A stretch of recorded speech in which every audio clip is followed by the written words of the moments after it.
엄마가 세상을 떠난 지도 6달째 아이들은 어김없이 골목에 나왔습니다.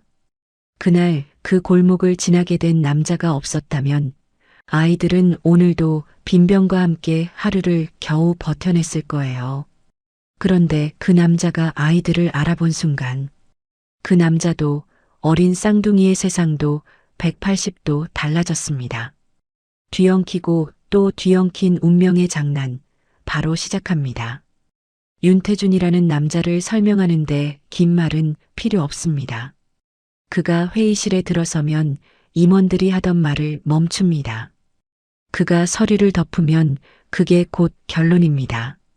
46살 윤행코 그룹 회장, 건설과 물류를 양축으로 제게 10손가락 안에 이름을 올린 남자입니다. 직원들 사이에서 도는 말이 있었습니다. 저분 앞에 서면 내가 지금 얼마짜리로 계산당하는 기분이 든다고 웃는 걸 본 사람이 없다고요. 그 말이 과장이 아니라는 걸 곁에서 오래 일한 사람일수록 더 잘 알았습니다. 그런 남자에게 건드리면 안 되는 영역이 딱 하나 있었습니다. 대화 중에 아이 얘기가 나오면 그는 반드시 화제를 잘라내거나 자리를 벗어났습니다. 회의 중에도 접대 자리에서도 예외가 없었습니다. 오래된 임원 하나가 술자리에서 이런 말을 꺼낸 적 있었습니다. 예전에 아이 관련 보고서 올렸다가 회장이 그 자리에서 파일을 덮어버리는 걸 봤는데 그냥 불편한 게 아니었다고, 어딘가 깊이 찔린 얼굴이었다고요. 그 말을 들은 사람들은 쓸데없는 소리라며 흘렸지만 20년 가까이 그 곁을 지켜온 비서실장 최병두만은 달랐습니다. 그는 아무 말도 하지 않았습니다. 다만 그날 저녁 자기 책상 맨 아래 서랍을 열어 낡은 서류 봉투 하나를 꺼냈다가 한참 후 다시 집어넣었습니다. 그 봉투 안에 무엇이 있는지 아직 아무도 몰랐습니다. 윤태준의 사생활은 단출했습니다. 이혼한 지 7년 재혼 이야기가 나온 건 그로부터 2해쯤 지난 뒤였습니다. 상대는 나지연, 4살 아래의 외모도 집안도 흠잡을 데 없는 여자였습니다. 언론은 재계의 완벽한 조합이라 썼지만 그 관계를 가까이서 본 사람이라면 알았습니다. 두 사람이 함께 있는 자리에서 온기 같은 건 없었습니다. 나지연은 늘 완벽하게 차려입고 나타났고 윤태준 옆에서 계산된 미소를 유지했지만 그녀의 시선은 늘 그의 얼굴이 아니라 그 뒤에 있는 것들을 향하고 있었습니다. 윤태준도 그걸 몰랐을 리 없습니다. 알면서도 밀어내지 않은 건 사랑이 아니라 피로감 때문이었습니다. 다시 누군가를 믿는 과정을 처음부터 밟아야 한다는 것에 대한 뼛속까지 스며든 피로감이었죠. 이 정도면 됐다는 결심처럼 그는 그 관계를 곁에 두고 있었습니다. 그날도 별다를 것 없는 오후였습니다. 외부 투자사 미팅을 마치고 차에 올랐는데 출발하자마자 빗방울이 유리를 두드리기 시작했습니다. 기사가 익숙한 도로를 잡아 달리다 공사 안내판 앞에서 속도를 줄였습니다. 우회 안내를 따라 핸들을 꺾은 곳은 윤태준이 평생 지나본 적 없는 골목이었습니다. 반지하 창문이 지면에 바짝 붙어 낮게 깔리고 빛바랜 화분들이 삐뚤게 놓인 대문들이 이어졌습니다. 비를 흠뻑 맞은 재활용 봉투들이 길 한켠에 쌓여 있었고 기름 냄새와 찬 습기가 뒤섞인 냄새가 차 안까지 스며드는 것 같았습니다. 차가 골목 끝을 향해 느릿하게 나아가던 그때 담벼락 아래 두 아이가 눈에 들어왔습니다. 색이 다 바래버린 노란 비닐 우비, 이미 흠뻑 젖은 머리와 어깨, 그러나 멈추지 않는 손이었습니다. 검은 봉지 안으로 빈 병을 하나씩 집어담으며 담벼락 아래를 길 가장자리를 차례로 훑고 있었습니다. 고작 5살짜리 쌍둥이였습니다. 비를 피할 생각도 쉴 생각도 없는 것처럼 그냥 하던 일을 하고 있었습니다. 윤태준은 처음엔 그냥 지나치려 했습니다. 그런데 남자아이가 고개를 들었습니다. 빗물이 이마에서 뺨으로 흘러내리는 얼굴, 작고 또렷한 눈이 차 쪽을 향했고 그 눈이 윤태준과 마주쳤습니다. 1초도 채 안 됐습니다. 그런데 그 짧은 순간에 윤태준의 심장이 무언가에 세게 얻어맞았습니다. 설명이 안 됐습니다. 처음 보는 얼굴인데 가슴 한가운데가 욱신거렸습니다. 그는 기사에게 차를 세우라고 했고 경호원이 문을 열기도 전에 스스로 내리고 있었습니다. 우산도 없이 그 빗속으로요. 가까이서 본 두 아이의 얼굴 앞에서 발이 굳었습니다. 남자아이와 여자아이, 같은 눈매에 같은 콧날, 아직 아기 티가 남아있는 뺨인데 어딘가 낯설지 않은 얼굴이었습니다. 여자아이는 낯선 어른이 다가오자 오빠 등 뒤로 몸을 바짝 붙였고 남자아이는 영문도 모르면서 눈을 크게 뜨고 올려다봤습니다. 그 눈을 마주한 순간 윤태준의 눈가가 뜨겁게 달아올랐습니다. 이유를 알 수 없었습니다. 오래전 어딘가에 두고 온 것이 이 골목에서 빈 병을 줍고 있는 것 같은 형체도 이름도 없는 감각이 그를 통째로 덮쳤습니다. 20년을 모신 기사는 차 안에서 그 장면을 보며 굳어버렸습니다. 저분이 우는 걸 단 한 번도 본 적이 없었으니까요. 차로 돌아온 뒤에도 그는 오랫동안 창밖을 바라봤습니다. 기사도 경호원도 말이 없었습니다. 회의실로 돌아온 그는 소파에 앉아 한참을 가만히 있었고 비서가 저녁 일정 보고서를 들고 들어오다가 얼굴을 보고 조용히 물러났습니다. 그 날카롭던 눈이 오늘은 어딘가 딴 곳을 보고 있었습니다. 한참 뒤 그가 비서를 불러 지시를 내렸습니다. 오늘 우회한 골목 일대 거주자 명단, 최근 6개월 안에 사망한 주민이 있으면 확인하라고요. 조용히 공식 루트 말고 사설로 처리하라고요. 비서는 이유를 묻지 않았습니다. 그런 걸 묻는 자리가 아니었습니다. 최병두가 퇴근 인사를 하러 들어왔을 때 윤태준은 고개를 들었습니다. 최병두는 그 얼굴을 보는 순간 멈칫했습니다. 힘이 빠진 것도 화가 난 것도 아니었습니다. 그냥 뭔가가 흔들리고 있는 얼굴이었습니다. 20년 만에 처음 보는 표정이었죠. 윤태준은 그냥 가라고만 했고 최병두는 고개를 숙이고 나오면서 자기도 모르게 서랍 쪽으로 눈이 갔습니다. 오래된 봉투, 7년 동안 열지 않은 봉투. 그는 입술을 꽉 다물고 문을 닫았습니다. 보고는 이튿날 아침 올라왔습니다. 윤태준은 서류를 받아 첫 줄부터 읽어 내려갔습니다.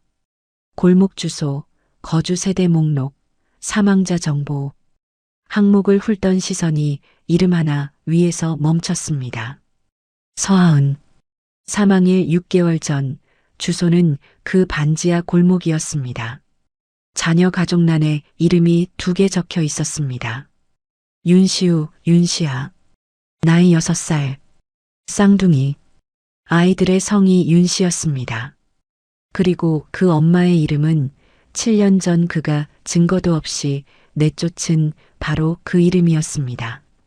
윤태준은 서류를 천천히 내려놓았습니다. 손이 미세하게 떨리고 있었는데 그는 그걸 멈추려 하지 않았습니다. 멈출 수가 없었습니다. 아직 아무것도 확인된 게 없었습니다. 그런데 왜 이미 알고 있는 것처럼 가슴이 무너지는 건지 그는 그 이유를 애써 외면하고 싶었습니다. 하지만 그 이름 석자가, 그 아이들의 성이 외면을 허락하지 않았습니다. 그는 비서를 다시 불렀습니다. 추가 지시는 하나였습니다. 유전자 검사 전문 기관, 가장 빠른 곳으로 조용히 연결하라고요. 비서는 잠깐 굳었다가 네 라고만 했습니다. 문이 닫히고 나자 윤태준은 혼자 남았습니다. 통유리 앞으로 걸어가 서울 시내를 내려다봤습니다. 사람들이 개미처럼 움직이고 차들이 실처럼 흘러가고 비는 여전히 내리고 있었습니다. 그 풍경 어딘가에 두 아이가 있었습니다. 지금 이 순간에도 빈 병을 줍고 있을지 모를 두 아이가요. 윤태주는 7년 전을 떠올리지 않으려 했습니다. 그러나 기억은 허락 없이 돌아옵니다. 39, 하얀 진료실, 의사가 종이를 내밀던 순간이었습니다. 검사 결과는 명확했고 반복 검사도 마찬가지였습니다. 자연 임신은 불가능하다는 말이었습니다. 그 말을 들은 날 저녁 집에 돌아왔을 때 서아은은 조심스럽게 뭔가를 꺼내려다 말았습니다. 아직 확실하지 않다고, 좀 더 기다려보겠다고요. 그때 윤태준의 머릿속에서 수식이 돌아갔습니다. 무정자증 판정, 아내의 임신. 이 두 가지 사이에 성립 가능한 결론은 하나뿐이었습니다. 그는 증거를 찾지 않았습니다. 해명을 듣지 않았습니다. 다음 날 아침 이혼을 통보했고 서아은은 눈물도 변명도 없이 딱 한마디만 남겼습니다.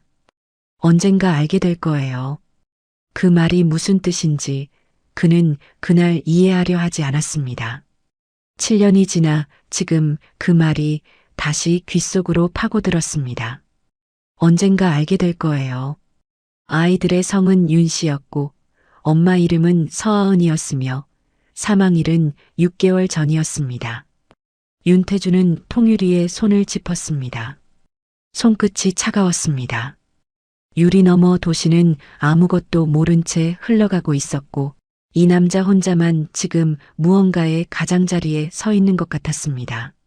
확인하면 돌이킬 수 없다는 걸 알면서도 확인하지 않으면 이 감각이 평생 멈추지 않을 것도 알고 있었습니다. 그는 유전자 검사 결과가 나오기까지 72시간이 걸린다는 걸 머릿속으로 계산했습니다. 그 72시간이 그의 인생에서 가장 긴 시간이 될 것 같았습니다.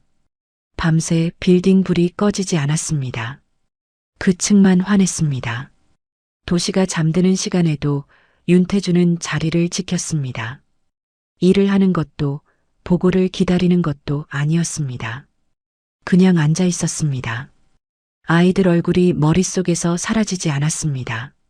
남자아이가 올려다보던 그 눈이 빗물에 젖은 채 멈추지 않던 그 작은 손이 계속 거기 있었습니다. 그리고 최병두의 서랍 속 봉투가 떠올랐습니다. 그 봉투가 왜 20년을 그 서랍 안에 있었는지 한 번도 묻지 않았던 그 질문이 이제야 목구멍까지 올라와 있었습니다. 윤태주는 그 질문을 아직 밖으로 꺼내지 않았습니다.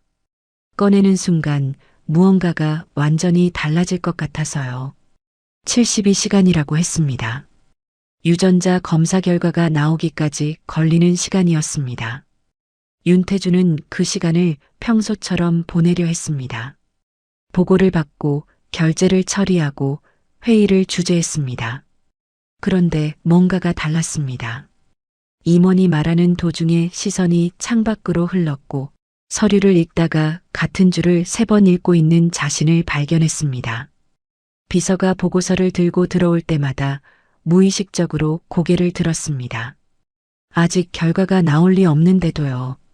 20년 동안 단 한 번도 흔들린 적 없는 남자가 지금 72시간을 버티지 못하고 있었습니다. 최병두는 그 변화를 눈치채지 못할 수가 없었습니다. 회장이 점심을 거른 건 처음이었고 오후 늦게 잡혀있던 골프 접대를 취소한 것도 이례적이었습니다. 뭔가를 기다리고 있다는 게 느껴졌습니다.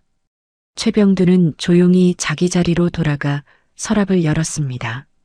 낡은 봉투가 그 자리에 있었습니다.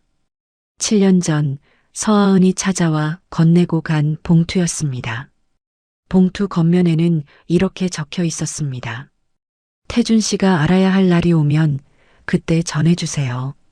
최병두는 봉투를 꺼내지 않았습니다.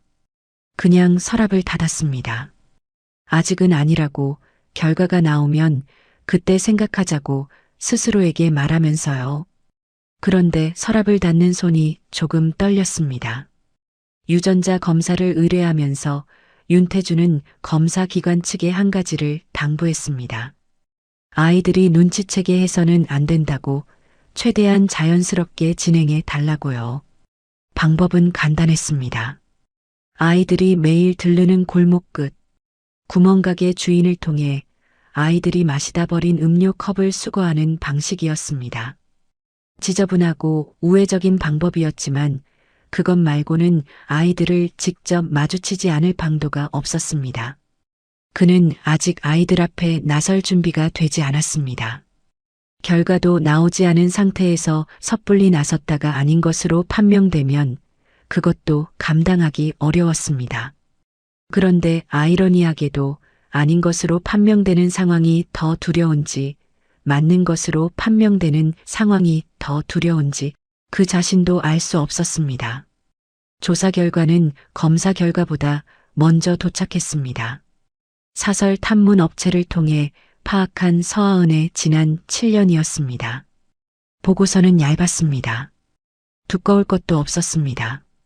서하은의 7년은 그 얇은 종이 몇 장에 다 담겼습니다.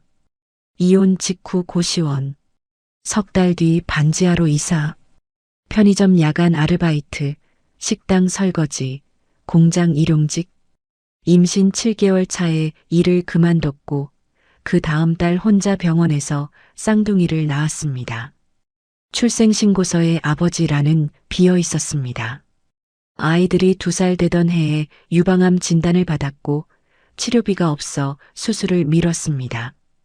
그러다 아이들이 4살이 됐을 때 상태가 급격히 나빠졌고 입원 한 번 제대로 못한 채 반지하 단칸방에서 세상을 떠났습니다. 향년 43이었습니다. 윤태주는 보고서를 다 읽고 나서 한참 동안 아무것도 하지 않았습니다. 종이를 덮지도 않았습니다. 그냥 그 문장들 위에 시선을 올려놓은 채 앉아 있었습니다. 편의점 야간 아르바이트, 공장 일용직, 혼자 낳은 쌍둥이, 치료비가 없어 미룬 수술, 반지하 단칸방, 향년 43. 그 여자가 그 7년을 버텨낸 이유가 무엇이었는지 굳이 써있지 않아도 알 수 있었습니다. 아이들이었습니다. 2돌도 안 된 아이들을 두고 쓰러질 수 없어서 몸이 무너지는 걸 알면서도 버텼을 겁니다.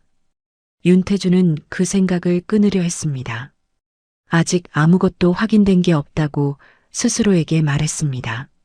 그런데 가슴이 말을 듣지 않았습니다. 나지연이 저녁 약속을 잡아 연락해 왔습니다. 윤태주는 짧게 답했습니다. 오늘은 안 된다고요. 나지연은 이유를 물었고 그는 대답하지 않았습니다. 전화가 끊겼습니다. 그는 휴대폰을 책상 위에 엎어놓고 다시 보고서 쪽으로 시선을 돌렸습니다. 나지연의 목소리가 이미 아득하게 느껴졌습니다. 지금 이 순간 그 관계가 얼마나 속이 비어 있는지를 새삼 실감했습니다. 공들여 유지해온 약혼 관계도 언론에 오른 완벽한 조합이라는 수식도 이 얇은 보고서 한 장 앞에서 아무런 무게가 없었습니다. 이틀째 밤이었습니다. 윤태주는 퇴근을 하지 않았습니다. 운전기사가 대기 해제를 받은 것도 경호원들이 교대 없이 자리를 지킨 것도 그날이 처음이었습니다. 회장실 불은 새벽 2시가 넘도록 꺼지지 않았습니다. 최병두는 퇴근하다가 그 빛을 보고 멈췄습니다. 엘리베이터 앞에서 한참을 서 있었습니다. 올라가야 하나 아니면 그냥 가야 하나. 그는 결국 엘리베이터를 탔습니다. 그런데 버튼을 누른 건 지하 주차장이었습니다. 그냥 집으로 갔습니다. 봉투는 아직 서랍 안에 있었습니다. 결과가 나온 건 사흘째 오전이었습니다. 비서가 봉인된 서류 봉투를 들고 들어왔을 때 회장실 안에는 윤태준 혼자였습니다. 비서는 봉투를 책상 위에 내려놓고 아무 말 없이 나갔습니다. 윤태준은 그 봉투를 한동안 바라봤습니다. 손을 뻗으면 닿는 거리였는데 그 거리가 유난히 멀게 느껴졌습니다. 봉투를 열면 2가지 중 하나입니다. 아무 관계 없는 남이거나 아니면 자신의 자식이거나 어느 쪽이든 이 봉투를 여는 순간 지금까지와 같은 삶은 끝납니다. 그는 그걸 알면서도 손을 뻗었습니다. 봉투를 집어들었습니다. 그리고 천천히 봉인을 뜯었습니다. 결과지는 생각보다 짧았습니다. 의학적 수치들이 나열된 첫 페이지를 넘기면 마지막 페이지에 결론이 한 줄로 적혀 있었습니다. 윤태준의 눈이 그 줄 위에서 멈췄습니다. 심장이 귀 옆에서 뛰는 것 같았습니다. 그는 그 한 줄을 2번 읽었습니다. 3번 읽었습니다. 결과는 바뀌지 않았습니다. 부성 확률 99.9999%, 친자 일치였습니다. 윤태준은 결과지를 책상 위에 내려놓았습니다. 그리고 의자에 등을 기댔습니다. 천장을 바라봤습니다. 아무 말도 나오지 않았습니다. 그냥 숨을 쉬는 것만으로도 가슴이 꽉 찼습니다. 친자였습니다. 그 말이 머릿속에서 자꾸 돌았습니다. 골목에서 빈 병을 줍던 두 아이가 흠뻑 젖은 채로 손을 멈추지 않던 그 아이들이 자신의 자식이었습니다. 서하은은 임신한 채 쫓겨났습니다. 임신 7주차였다고 했습니다. 배가 표시도 나지 않을 시기였습니다. 그 상태로 혼자 고시원으로 갔고 혼자 낳았고 혼자 키웠습니다. 아버지 란을 비워둔 채로요. 윤태준은 눈을 감았습니다. 7년 전 자신이 내린 결론이 얼마나 빠르고 일방적이었는지를 지금 이 결과지 한 장이 전부 뒤집고 있었습니다. 증거도 없이 해명도 듣지 않고 그냥 잘라버렸습니다. 그리고 그 여자는 아무 말도 하지 않은 채 아이들을 데리고 사라졌습니다. 아니, 사라진 게 아니라 쫓겨난 겁니다. 그는 인터폰으로 최병두를 불렀습니다. 최병두가 들어왔을 때 회장실 안은 조용했습니다. 윤태준은 결과지를 뒤집어 놓은 채 최병두를 바라봤습니다. 아무 말도 하지 않았습니다. 그냥 바라봤습니다. 최병두는 그 눈빛을 마주치는 순간 무언가를 직감했습니다. 시선을 피하지 않았습니다. 피할 수가 없었습니다. 두 사람 사이에 한동안 말이 없었습니다. 그 침묵이 무겁게 가라앉는 동안 창밖으로 서울 시내가 아무것도 모른 채 흘러가고 있었습니다. 윤태준이 먼저 입을 열었습니다. 딱 한마디였습니다. 너 알고 있었냐? 최병두는 그 말을 듣는 순간 눈을 감았습니다. 그리고 오래 침묵했습니다. 그 침묵이 이미 답이었습니다. 최병두가 알고 있었습니다. 서하은이 임신했다는 사실을, 그 여자가 혼자 그 무게를 안고 나갔다는 사실을 그는 알면서도 침묵했습니다. 윤태준의 눈이 차갑게 식었습니다. 분노가 치밀어 오르는데 이상하게 소리가 나오지 않았습니다. 화를 낼 자격이 자신에게 있는지 그것부터 막혔습니다. 서하은을 내쫓은 건 최병두가 아니었습니다. 자신이었습니다. 최병두가 침묵한 건 잘못이지만 그 침묵이 생겨난 건 자신이 먼저 이혼을 통보했기 때문이었습니다. 말할 타이밍을 잃어버린 건 최병두였지만 그 타이밍을 없애버린 건 자신이었습니다.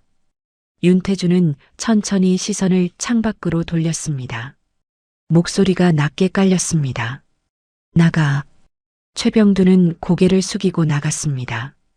문이 닫히는 소리가 유난히 크게 들렸습니다. 혼자 남은 회장실에서 윤태준은 오래 움직이지 않았습니다. 뒤집어 놓은 결과지가 책상 위에 있었고 서울 시내가 통유리 너머에 있었습니다. 어딘가 그 도시 안반지하 골목에 엄마 없이 두 아이가 있었습니다. 6살짜리 쌍둥이가 오늘도 빈 병을 주어 밥값을 마련하고 있을 그 아이들이요. 자신의 자식이었습니다. 그 사실이 실감으로 바뀌는데 시간이 걸렸습니다. 머리로는 알았습니다. 그런데 가슴이 그걸 받아들이는 속도는 달랐습니다. 너무 오래 닫혀 있었기 때문인지, 너무 갑작스럽기 때문인지, 그냥 모든 게 한꺼번에 쏟아지는 것 같아서 어디서부터 무너져야 할지 몰랐습니다. 그때 그의 머릿속에 한 가지 생각이 떠올랐습니다. 무정자증이었습니다. 자연 임신은 불가능하다고, 반복 검사에서도 결과는 같았다고 그 의사가 단호하게 말했습니다. 그런데 지금 이 결과지는 친자일치라고 말하고 있었습니다.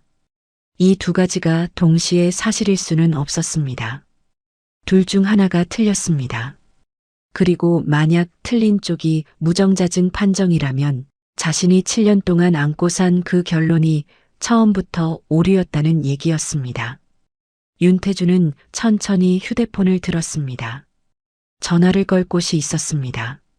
전화를 받은 건 7년 전 그 검사를 담당했던 의료원이었습니다. 윤태주는 담당 의사를 바꿔달라고 했고 잠시 후 연결된 의사에게 단도직입적으로 물었습니다. 당시 검사 기록을 다시 열람할 수 있냐고요. 의사는 잠시 망설이다가 내부 확인이 필요하다고 했고 2시간 뒤 다시 연락이 왔습니다. 목소리가 조심스러웠습니다. 당시 검사 결과에 오류가 있었다고 했습니다. 같은 날 같은 검사실에서 처리된 두 환자의 검체가 뒤바뀌었다고요. 당시 내부적으로 인지했으나 환자 측의 개별 통보가 이루어지지 않은 건이었다고 깊이 사과드린다고 했습니다. 윤태주는 전화기를 들고 창가에 서 있었습니다. 의사의 말이 귓속으로 들어왔지만 어딘가 먼 곳에서 들리는 것 같았습니다. 오진이었습니다. 처음부터 오진이었습니다. 서하은은 결백했습니다. 단 하루도, 단 한순간도 의심받을 이유가 없는 여자였습니다. 전화가 끊기고 나서 윤태주는 한동안 그 자세 그대로 서 있었습니다. 손에 든 전화기가 무거웠습니다. 통유리 너머 도시는 여전히 아무것도 모른 채 움직이고 있었습니다. 그는 천천히 손을 내렸습니다. 7년이라는 시간이 한꺼번에 무게로 바뀌어 가슴 위로 쏟아지는 것 같았습니다. 서하은이 혼자 고시원에서 버티던 7년, 배를 움켜쥐고 공장 일을 나가던 7년, 치료비가 없어 수술을 미루던 7년, 그리고 아이들 손을 잡고 반지하에서 눈을 감던 그 마지막 순간까지 그 모든 시간의 시작에 자신이 있었습니다. 아무것도 묻지 않고 아무것도 듣지 않고 그냥 잘라버린 자신이 있었습니다. 윤태주는 통유리에 이마를 댔습니다. 유리가 차가웠습니다. 눈이 뜨거웠습니다. 그리고 그 골목 끝, 지금 이 시간에도 빈 병을 줍고 있을 두 아이 생각에 그는 처음으로 자신이 한 일의 무게를 온몸으로 느꼈습니다. 그런데 이게 끝이 아니었습니다. 최병두가 7년 동안 서랍에 넣어둔 그 봉투가 아직 열리지 않은 채로 남아 있었습니다. 다음 날 아침 윤태주는 최병두를 다시 불렀습니다. 전날 나가라고 했을 때와는 다른 목소리였습니다. 차갑지도 그렇다고 부드럽지도 않은 무언가를 결심한 사람의 목소리였습니다. 최병두가 들어와 문을 닫고 섰을 때 윤태주는 그를 바라보며 말했습니다. 봉투 가져와. 최병두의 얼굴이 굳었습니다. 어떤 봉투인지 묻지 않았습니다. 물을 필요가 없었습니다. 그는 잠시 눈을 감았다가 조용히 고개를 끄덕이고 나갔습니다. 윤태주는 그가 돌아오기를 기다리는 동안 아무것도 하지 않았습니다. 보고서도 펼치지 않았고 커피도 손대지 않았습니다. 그냥 앉아서 문이 열리기를 기다렸습니다. 최병두가 돌아왔을 때 손에는 낡은 서류 봉투가 들려 있었습니다. 봉투 겉면이 세월에 누렇게 바랬고 테이프로 봉인한 자리는 들뜨지 않은 채 그대로였습니다. 한 번도 열리지 않았다는 증거였습니다. 최병두는 봉투를 책상 위에 내려놓으며 입을 열었습니다. 목소리가 낮고 무거웠습니다. 7년 전 서하은 씨가 직접 찾아왔다고 했습니다. 이혼 통보를 받은 지 사흘 뒤였습니다. 윤태준이 출장 중인 틈을 타서 회사로 왔고 최병두를 만나 이 봉투를 건넸다고 했습니다. 그러면서 한 가지를 부탁했다고요. 태준 씨가 알아야 할 날이 오면 그때 전해달라고, 그 전까지는 열지 말아달라고요. 최병두는 그 부탁을 들었고 7년 동안 지켰습니다. 그게 옳은 일이었는지 지금도 모르겠다고 했습니다. 윤태주는 그 말에 아무 반응도 하지 않았습니다. 시선은 봉투 위에 고정된 채였습니다. 최병두가 나가고 나서 윤태주는 봉투를 집어들었습니다. 무게감이 있었습니다. 종이 몇 장으로는 설명이 안 되는 무게였습니다. 그는 테이프를 뜯었습니다. 천천히, 서두르지 않고요. 봉투 안에는 두 가지가 들어 있었습니다. 접힌 편지지 몇 장과 작은 사진 한 장이었습니다. 사진부터 꺼냈습니다. 초음파 사진이었습니다. 흑백으로 흐릿하게 찍힌 임신 초기 초음파였습니다. 날짜가 인쇄돼 있었습니다. 이혼 통보를 받기 열흘 전이었습니다. 사진 여백에 서아은의 필체로 짧게 적혀 있었습니다. 말하려고 했는데 타이밍을 못 찾겠어요. 그 글자들이 너무 작아서 읽으려면 가까이 들여다봐야 했습니다. 윤태주는 사진을 한동안 내려놓지 못했습니다. 편지를 펼쳤습니다. 서아은의 글씨였습니다. 악필이었습니다. 서아은은 원래 글씨가 예쁘지 않았고 그걸 스스로도 알아서 늘 미안해했던 기억이 있었습니다. 그 악필이 편지지 가득 채워져 있었습니다. 윤태주는 첫 줄부터 읽기 시작했습니다. 편지는 원망으로 시작하지 않았습니다. 그것부터 예상을 빗나갔습니다. 서아은은 이렇게 썼습니다. 당신이 왜 그런 결론을 냈는지 이해한다고, 그 상황에서 당신이 달리 생각할 방법이 있었겠냐고요. 다만 한 가지만 알아줬으면 했다고 썼습니다. 자신은 단 한 번도 당신을 속인 적이 없다고, 이 아이들은 당신의 아이들이 맞다고, 언젠가 그게 밝혀지는 날이 오면 제발 아이들 곁에 있어 달라고요. 자신한테는 아무것도 해줄 필요 없다고, 사과도 필요 없다고, 그냥 아이들 곁에만 있어 달라고 썼습니다. 윤태주는 편지를 읽다가 멈췄습니다. 시선이 한 줄에서 더 내려가지 않았습니다. 사과도 필요 없다는 문장 앞에서였습니다.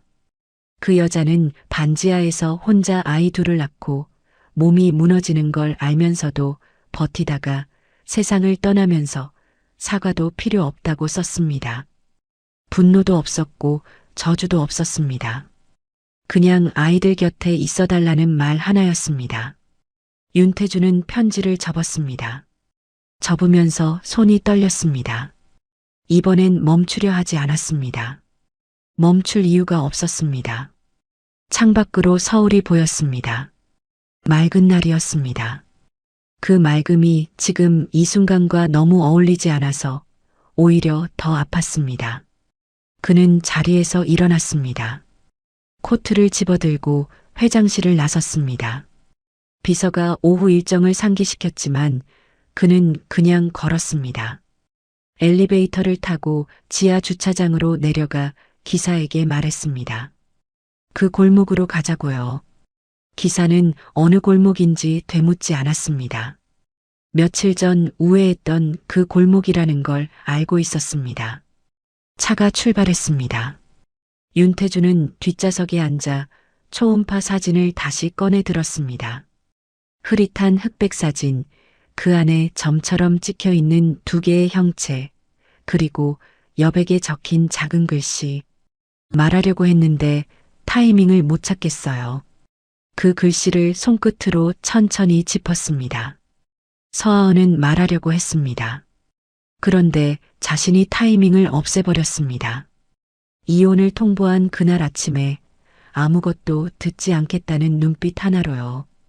골목 입구에 차가 섰습니다. 윤태주는 문을 열고 내렸습니다. 며칠 전과 달리 하늘이 맑았습니다. 골목은 낮에 보니 더 좁고 낡았습니다. 담벼락에 습기 자국이 얼룩덜룩 남아 있었고 군데군데 페인트가 들떠 있었습니다. 그는 천천히 골목 안쪽으로 걸어 들어갔습니다. 어디에 아이들이 사는지는 보고서에 적혀 있었습니다.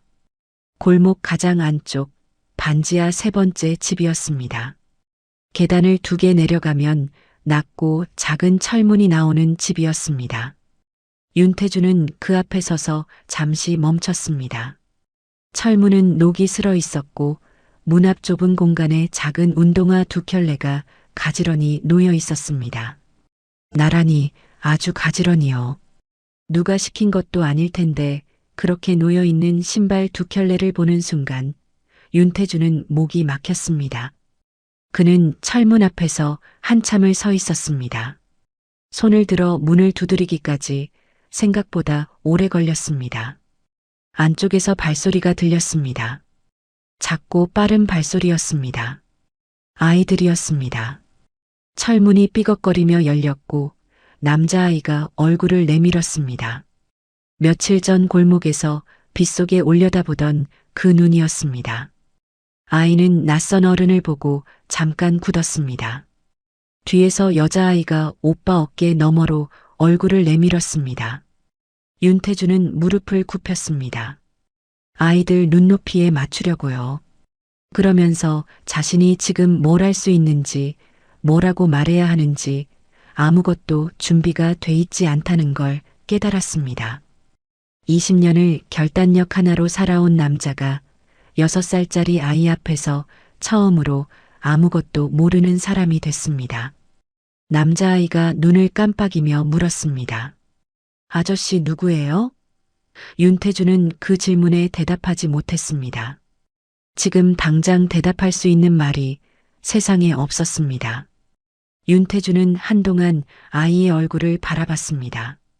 6살이라는 게 믿기지 않을 만큼 눈빛이 또렷했습니다.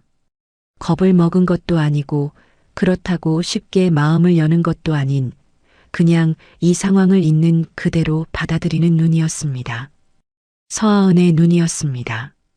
윤태주는 그걸 알아보는 순간 가슴이 내려앉았습니다. 그는 천천히 입을 열었습니다. 엄마 알던 사람이라고 잠깐 얘기해도 되냐고 물었습니다.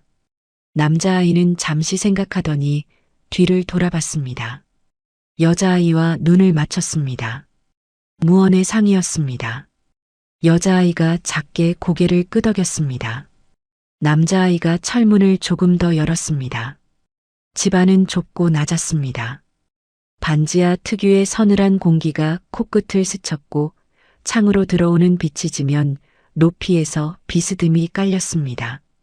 세간이라고 할 만한 것들이 많지 않았습니다. 낡은 매트리스 하나, 작은 플라스틱 서랍장, 그리고 구석에 놓인 밥솥이었습니다. 그 밥솥 옆에 쌓인 건 뭔가 했더니 아이들이 주운 빈 병들이었습니다. 아직 팔지 못한 것들이 구석에 차곡차곡 쌓여 있었습니다.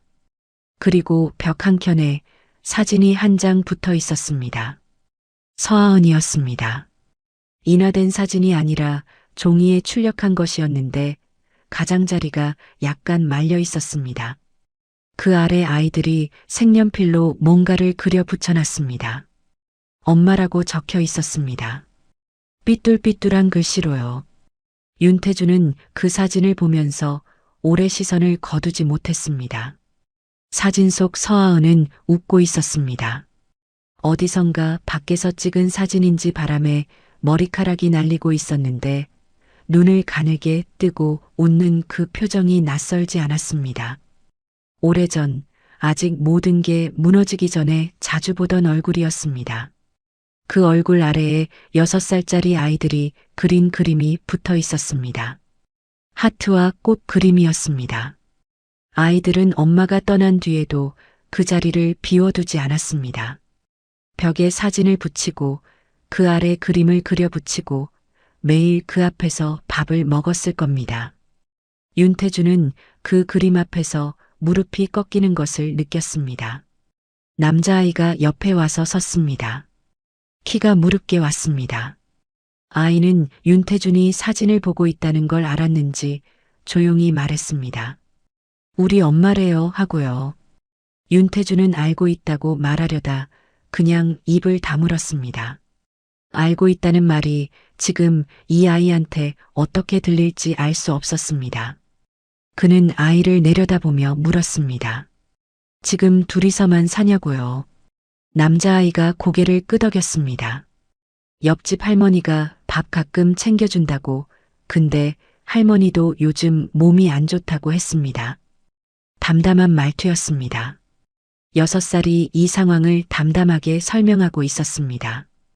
윤태주는 그 담담함이 분노나 눈물보다 더 가슴을 찔렀습니다. 이 아이들은 이미 너무 많은 걸 감당해온 얼굴을 하고 있었습니다. 그는 아이들 앞에서 오래 머물지 않았습니다.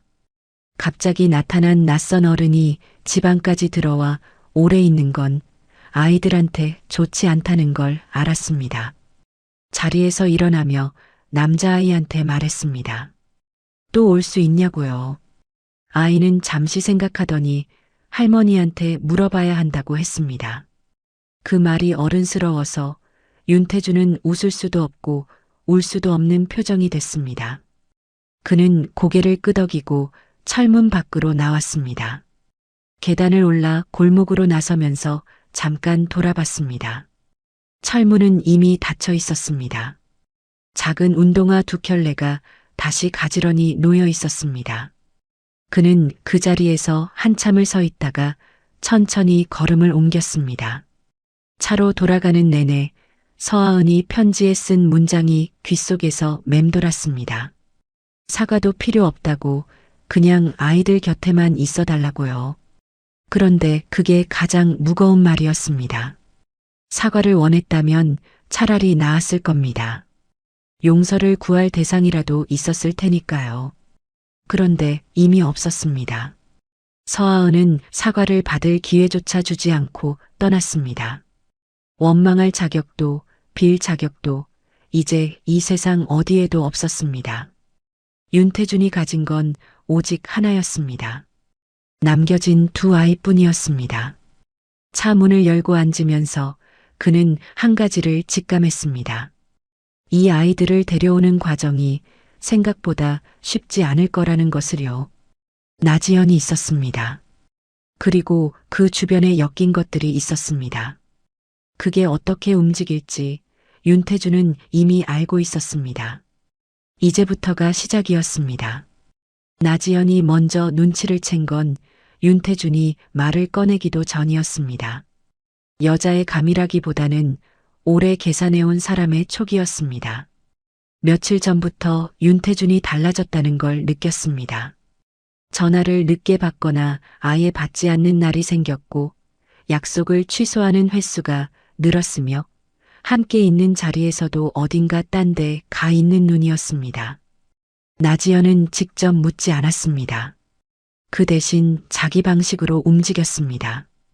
윤태준의 비서실 쪽에 조용히 선을 댔고 최근 회장 동선에 평소와 다른 점이 있었는지 슬며시 확인했습니다. 돌아온 정보는 짧았습니다. 회장이 최근 반지하 골목 일대를 2차례 방문했고 유전자 검사기관에 의뢰를 넣었다는 것이었습니다. 나지연은 그 말을 듣는 순간 표정을 바꾸지 않았습니다. 속으로는 이미 계산기가 돌아가고 있었지만요. 윤태준이 나지연을 불러 이야기를 꺼낸 건 그로부터 이틀 뒤였습니다. 저녁 자리였습니다. 음식은 거의 손대지 않은 채였고 윤태준은 천천히 그러나 빠짐없이 설명했습니다. 전처 서하은의 사망 사실, 남겨진 쌍둥이, 유전자 검사 결과, 그리고 오진이었다는 것까지요. 나지연은 듣는 내내 표정을 유지했습니다. 잘 관리된 얼굴이었습니다. 다 듣고 나서 그녀가 먼저 한 말은 위로가 아니었습니다. 그 아이들을 어떻게 할 생각이냐고 물었습니다. 윤태준은 데려올 생각이라고 했습니다. 나지연의 눈이 잠깐 흔들렸습니다. 아주 잠깐이었는데 윤태준은 그걸 놓치지 않았습니다. 그녀는 곧 미소를 되찾았지만 그 미소가 어떤 종류인지 윤태준은 이미 알고 있었습니다. 그날 밤 나지연은 혼자 오래 앉아 있었습니다. 계획이 틀어졌습니다.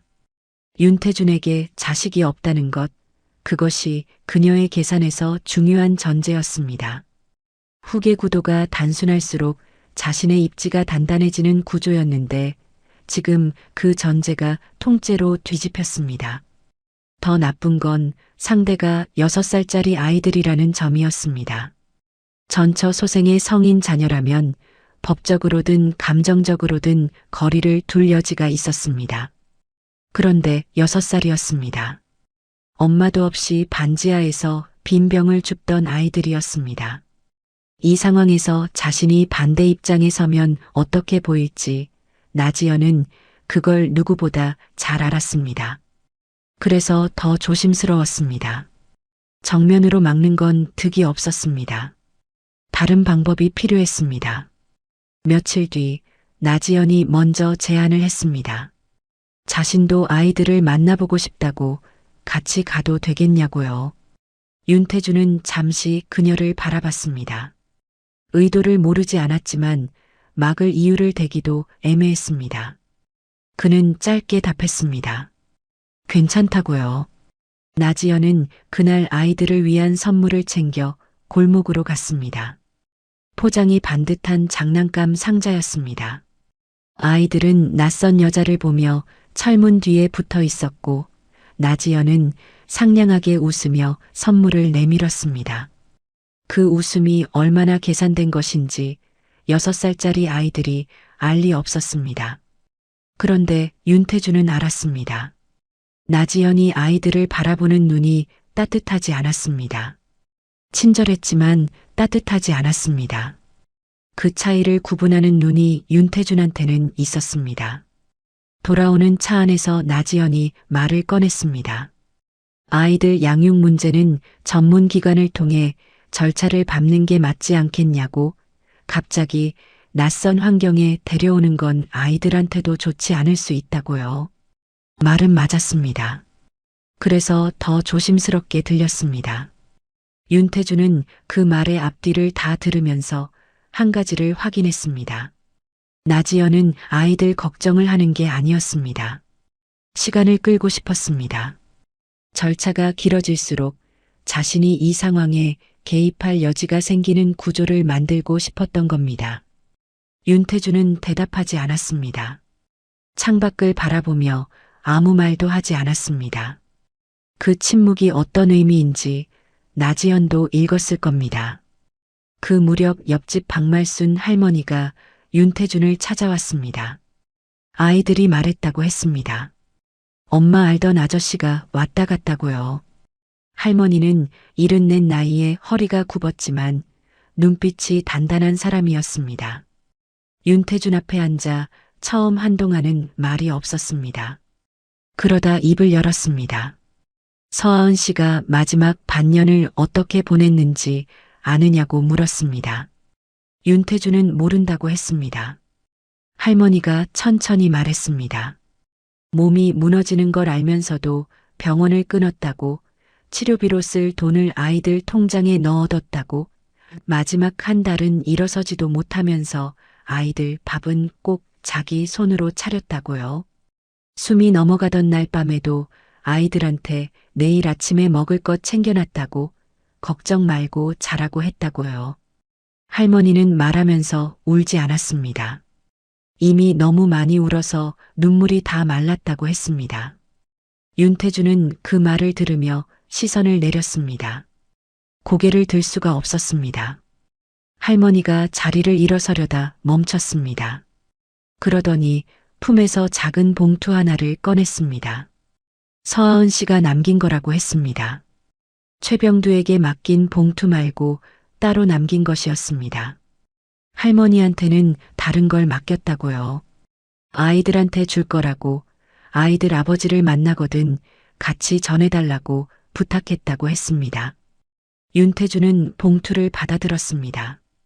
가볍고 얇았습니다. 안에 뭐가 들었는지 물었더니 할머니가 말했습니다. 사진이요라고요.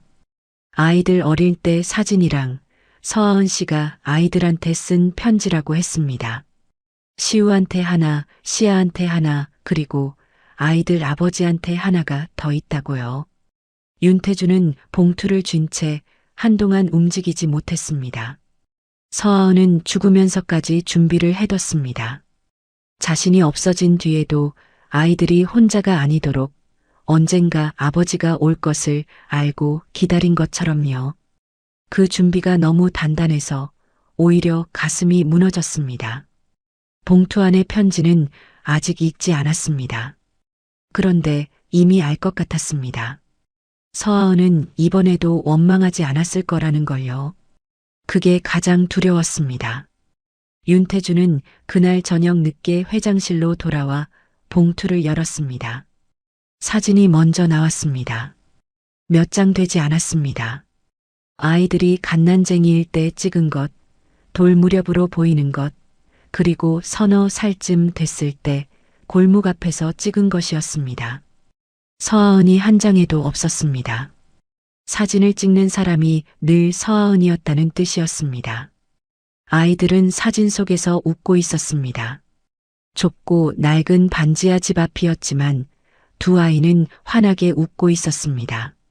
그 웃음이 거짓이 아니라는 게 오히려 더 아팠습니다. 서아은은 그 환경에서도 아이들이 웃게 만들었습니다. 그게 얼마나 힘든 일인지 당해보지 않은 사람은 모릅니다. 편지는 세 통이었습니다. 시우에게, 시아에게, 그리고 마지막 한 통에는 이름이 없었습니다. 받는 사람 란이 비어 있었습니다. 윤태주는 그 편지를 마지막으로 집어들었습니다. 자신에게 쓴 것임을 알았습니다. 봉투를 뜯기까지 한참이 걸렸습니다.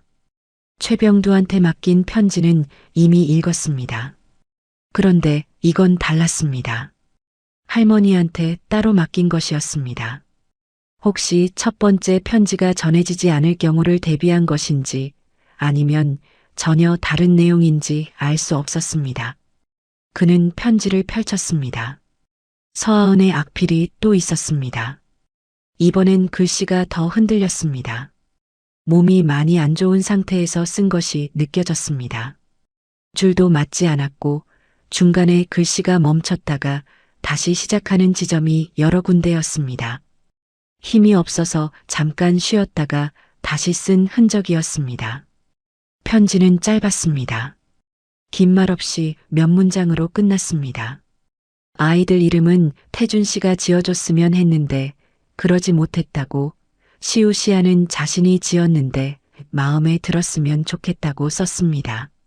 아이들이 밥은 잘 먹는지, 콩은 골라내지 않고 먹게 가르쳐달라고, 시아는 무서운 게 많은 아이니까 옆에 있어주면 좋겠다고 썼습니다. 그리고 마지막 줄에 딱 한 문장이 더 있었습니다. 고생했어요 라고요. 윤태준한테 하는 말이었습니다. 고생했어요. 그 말이 왜 거기 있는지 처음엔 이해가 안 됐습니다. 고생한 건 서아은이었습니다. 자신이 아니었습니다.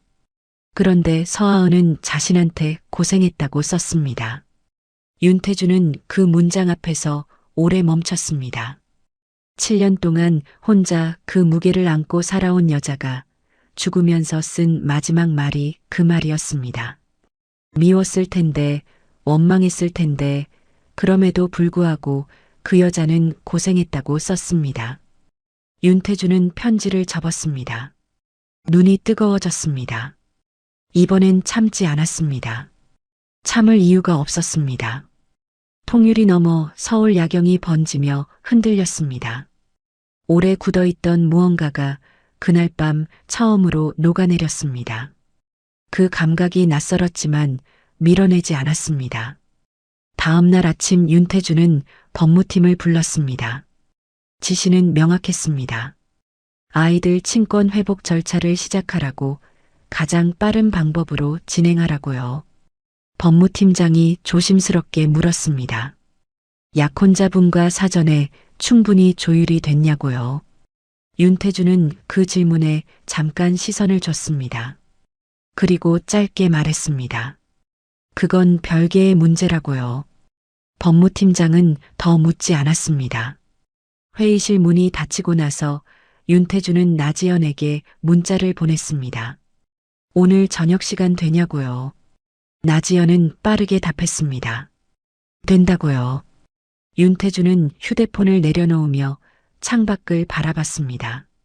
오늘 저녁 나지연에게 해야 할 말이 있었습니다.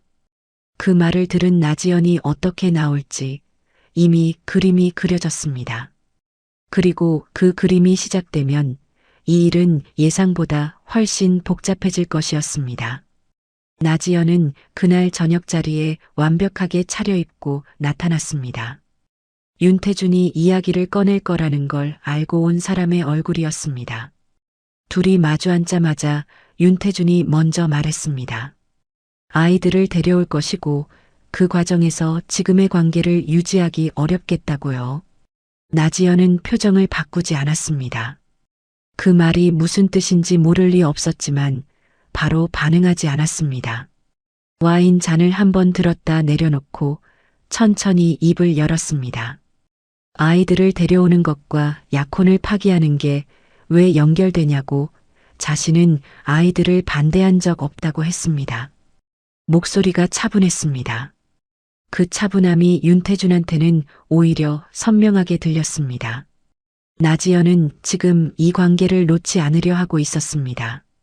아이들이 있어도 자신의 자리가 있을 수 있다는 걸 증명하려 하고 있었습니다. 그 계산이 보였습니다. 윤태준은 더 길게 설명하지 않았습니다. 관계를 정리하자고 한 번 더 말했고 나지연은 그 자리에서 바로 일어났습니다. 이번엔 표정을 관리하지 못했습니다. 눈빛이 달라졌습니다. 나가면서 나지연이 낮은 목소리로 말했습니다.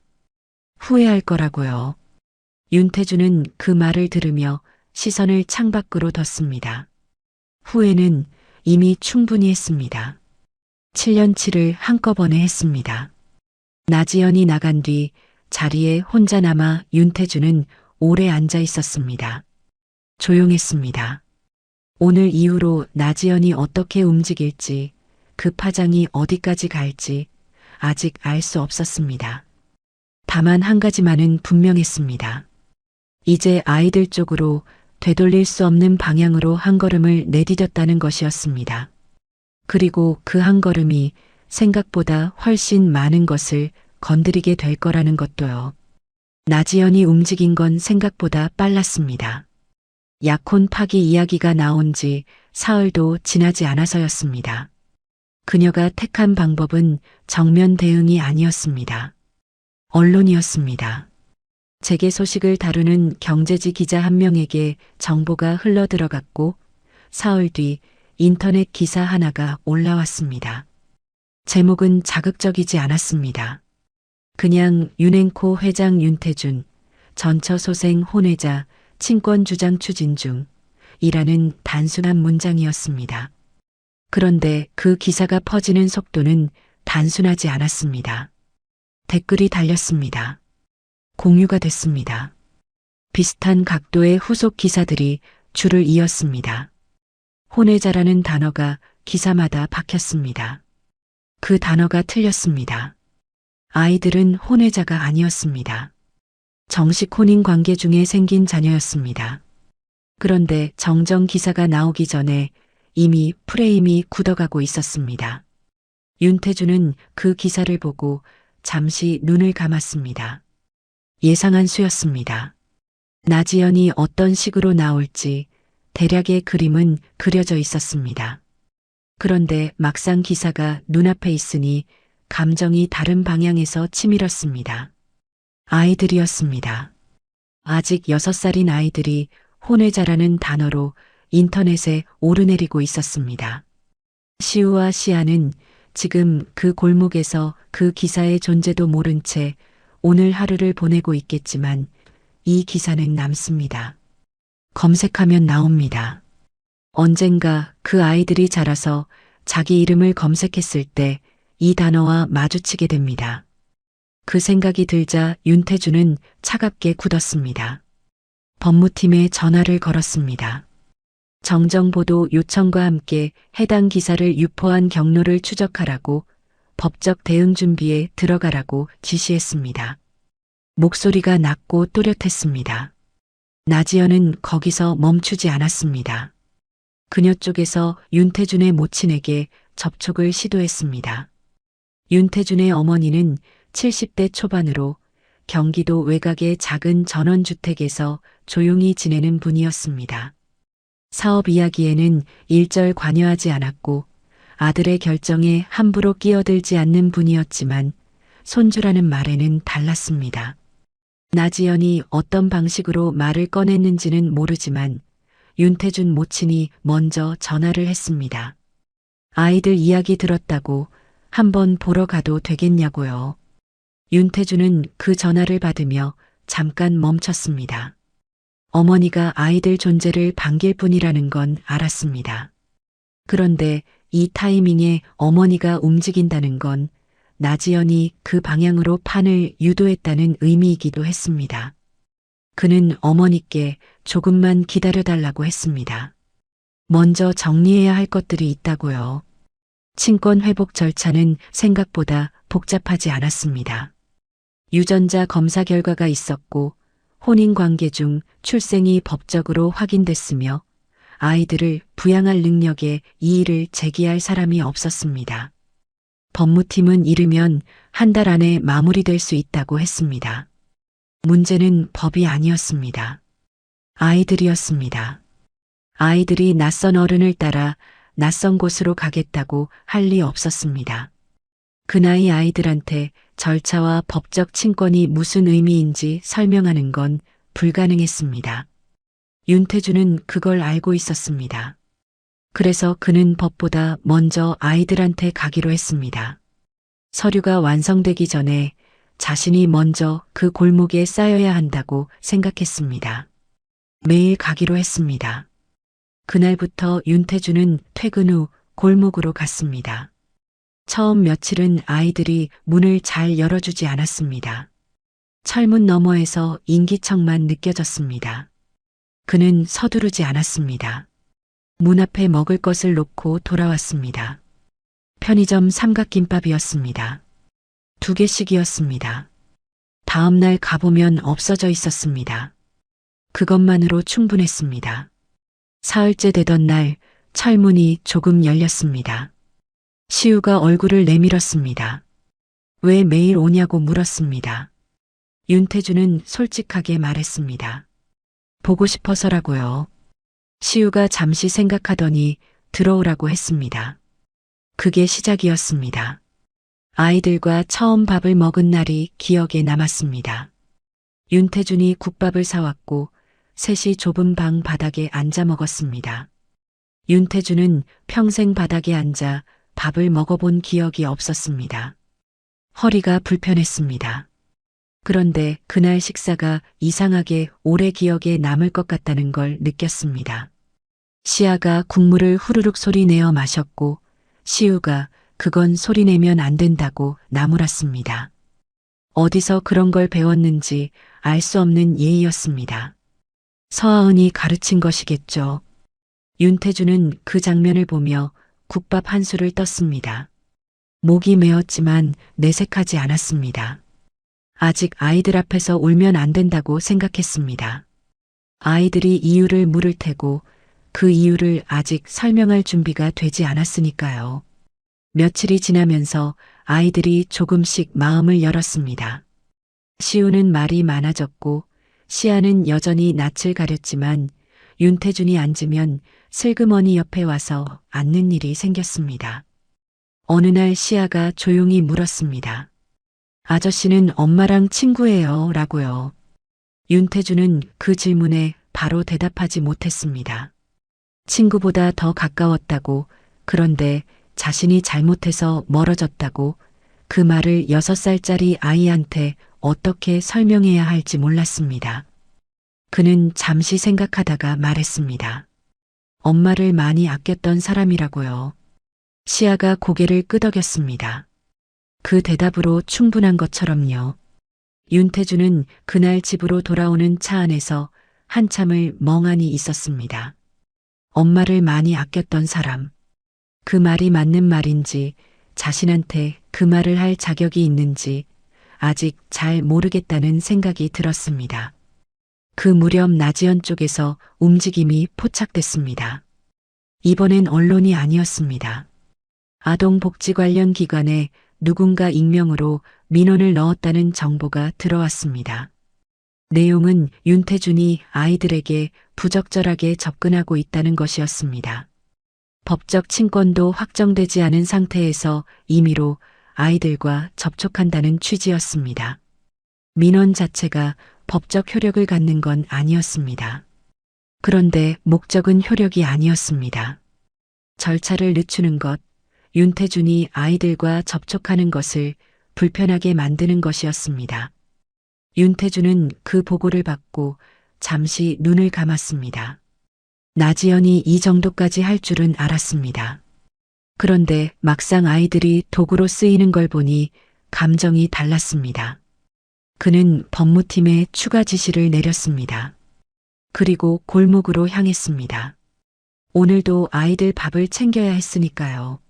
나지연이 무슨 수를 쓰든 그것보다 아이들 앞에 매일 나타나는 것이 먼저였습니다. 최병두가 조용히 찾아온 건 그로부터 며칠 뒤였습니다. 퇴근 시간이 한참 지난 저녁이었습니다. 윤태준은 골목에서 막 돌아와 회장실에 앉아 있었고 최병두는 문을 두드리고 들어와 맞은편 소파에 앉았습니다. 오래 말이 없었습니다. 두 사람 사이에 그런 침묵이 낯설지 않았지만 그날 침묵은 종류가 달랐습니다. 최병두가 먼저 입을 열었습니다. 사직서를 준비했다고 했습니다. 목소리가 흔들리지 않았습니다. 오래 생각한 끝에 나온 말이라는 게 느껴졌습니다. 자신이 7년 전에 침묵한 것이 결과적으로 서하은 씨와 아이들이 그렇게 살게 만든 것에 일조했다고, 그 자리에 계속 있는 게 맞지 않는다고 했습니다. 윤태준은 그 말을 듣는 내내 아무 반응도 하지 않았습니다. 최병두가 말을 끝내고 사직서를 책상 위에 올려놓았습니다. 윤태준은 사직서를 바라봤습니다. 집어들지 않았습니다. 한참 뒤 입을 열었습니다.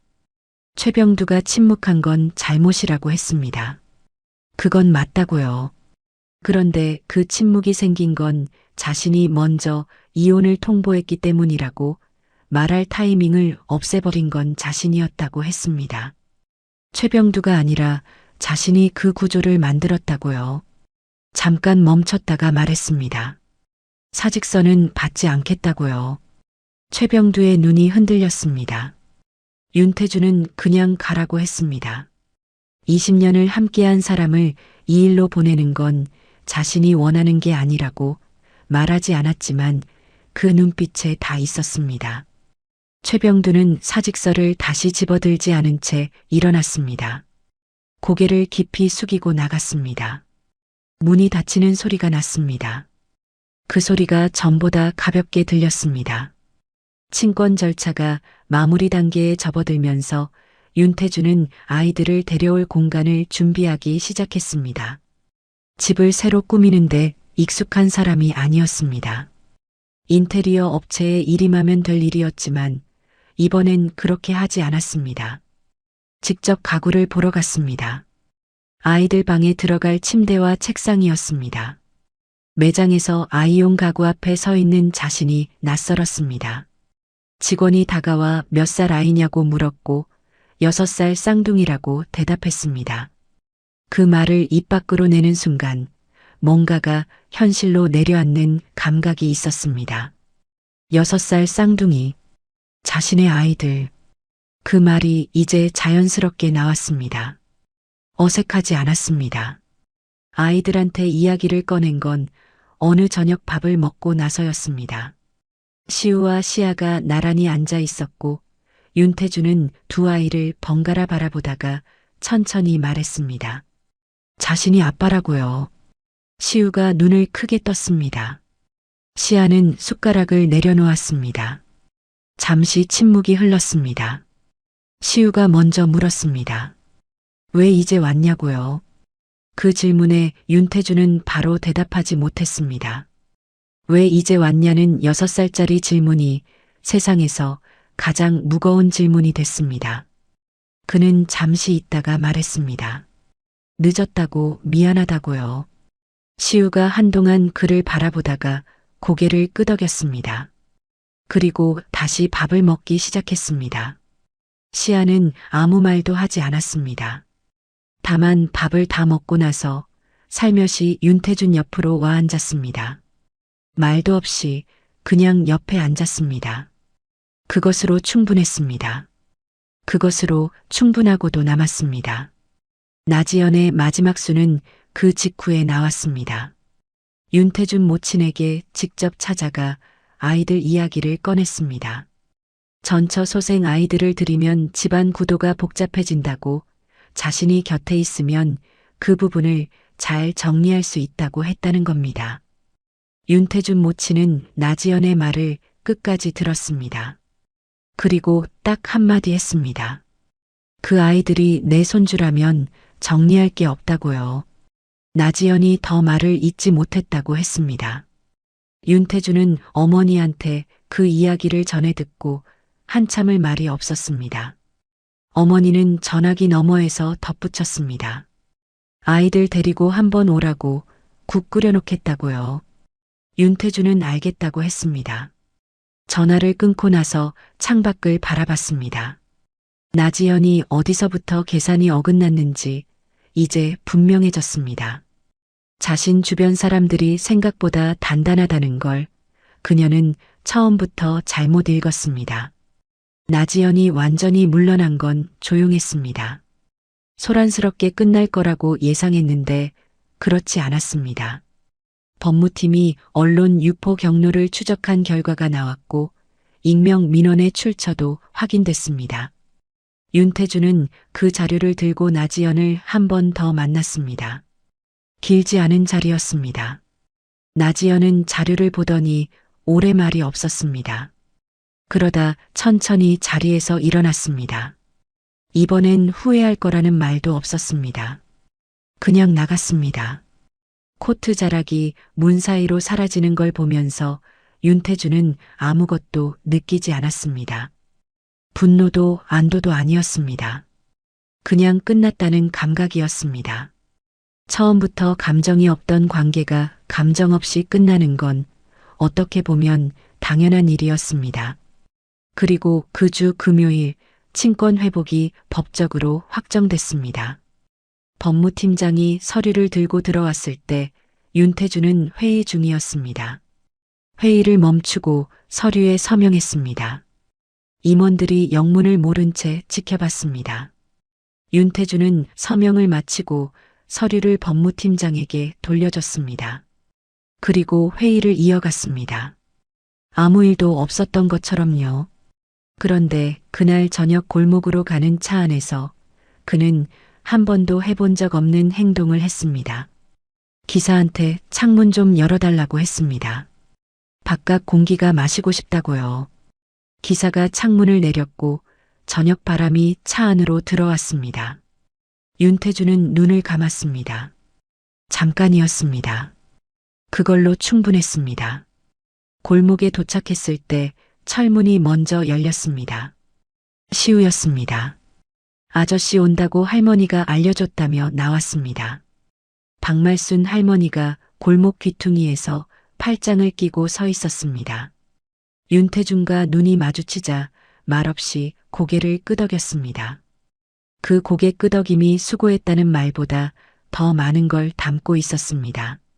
이 할머니는 서아은의 마지막을 곁에서 지켰고 그 이후로 6달을 두 아이 곁에 있었습니다. 자기 몸도 성치 않으면서요. 윤태준은 할머니 앞에서 고개를 숙였습니다. 깊이 숙였습니다. 할머니가 손을 내저었습니다. 그런 거 됐고 애들이나 잘 키우라고 했습니다. 그 말이 세상 어떤 덕담보다 묵직하게 들렸습니다. 아이들을 데려오는 날은 그로부터 이틀 뒤였습니다. 윤태준은 이사업체를 부르지 않았습니다. 짐이 없었기 때문입니다. 두 아이가 가진 것은 낡은 옷 몇 벌, 색연필 한 통, 그리고 벽에 붙여뒀던 서아은의 사진이 전부였습니다. 그 사진을 시우가 직접 뗐습니다. 테이프 자국이 벽에 남았습니다. 시우가 그 자국을 한참 바라보다가 사진을 가슴에 안았습니다. 시아는 그 모습을 보면서 아무 말도 하지 않았습니다. 윤태준도 아무 말도 하지 않았습니다. 그 침묵이 셋사이에 자연스럽게 있었습니다. 어색하지 않은 침묵이었습니다. 반지하 철문을 나서면서 시우가 뒤를 돌아봤습니다. 한 번만이었습니다. 그리고 다시 앞을 봤습니다. 시아는 윤태준의 손을 잡았습니다. 먼저 잡았습니다. 윤태준은 그 작은 손이 자기 손 안에 들어오는 감각을 잠시 느꼈습니다. 서두르지 않고 걸었습니다. 골목을 빠져나오면서 박말순 할머니가 뒤에서 바라봤습니다. 할머니는 울지 않았습니다. 그냥 바라봤습니다. 서아은이 부탁한 대로 됐다는 걸 할머니는 알고 있었습니다. 언젠가 아이들 아버지가 올 거라고 그때 잘 부탁한다고 했던 그 말이 현실이 됐다는 거요. 새 집에 처음 들어온 날 아이들은 말이 없었습니다. 넓고 낯선 공간이었습니다. 반지하와 아무것도 담지 않은 곳이었습니다. 시아가 거실 한가운데 서서 천장을 올려다봤습니다. 높다고 했습니다. 시우는 자기 방에 들어갔다가 나오더니 침대가 너무 크다고 했습니다. 윤태준은 그 말들을 들으며 부엌에서 라면을 끓였습니다. 요리를 할 줄 몰랐습니다. 라면이 전부였습니다. 냄비가 작아서 2번에 나눠 끓였습니다. 시우가 주방 입구에 와서 구경했습니다. 아저씨 라면 끓일 줄 알아요? 하고 물었습니다. 윤태준이 이것밖에 못한다고 했더니 시우가 그럼 다른 건 우리가 하면 되겠다고 했습니다. 6살이 하는 말이었습니다. 윤태준은 웃었습니다. 오래간만에 웃었습니다. 작은 웃음이었지만 억지가 없었습니다. 첫날 밤 아이들을 재우고 나서 윤태준은 거실에 혼자 앉았습니다. 불을 끈 채였습니다. 서울 야경이 통유리 너머로 펼쳐져 있었는데 그게 오늘은 달라 보였습니다. 같은 창인데 다른 풍경이었습니다. 그는 서아은의 편지를 다시 꺼냈습니다. 읽은 게 아니었습니다. 그냥 손에 들고 있었습니다.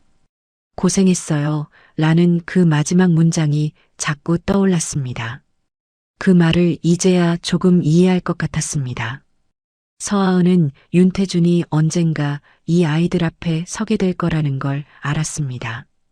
그리고 그 순간이 쉽지 않을 거라는 것도 알았습니다. 그래서 미리 말해둔 겁니다. 고생했다고요. 닫혀있던 사람이 다시 열리는 게 얼마나 힘든 일인지 그 여자는 알고 있었습니다. 윤태준보다 윤태준을 더 잘 알았습니다. 그런데 아직 끝나지 않은 것이 있었습니다.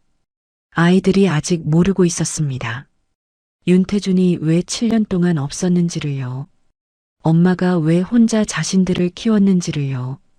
그 이야기를 언제 어떻게 해야 하는지 윤태준은 아직 답을 찾지 못했습니다. 아이들이 자라면서 반드시 묻게 될 질문이었습니다. 그때 어떤 어른이 되어 있어야 그 질문 앞에 설 수 있는지 지금 이 순간부터 만들어가야 했습니다. 거실에 앉아 어둠 속에서 그는 그 생각을 오래 했습니다. 옆방에서 아이들 숨소리가 들렸습니다. 고르고 잔잔한 숨소리였습니다. 그 소리가 윤태준한테는 지금 이 세상에서 가장 단단한 소리로 들렸습니다. 다음 날 아침이 왔습니다. 윤태준은 평생 7시 정각에 눈을 뜨는 사람이었습니다. 그런데 그날은 6시 반에 방문 두드리는 소리에 먼저 깼습니다. 시우였습니다. 배고프다고 했습니다. 윤태준은 잠깐 눈을 비비다가 일어났습니다. 부엌에 서서 냉장고를 열었더니 텅 비어 있었습니다. 어제 라면밖에 없다는 걸 알면서도 장을 보지 않은 겁니다.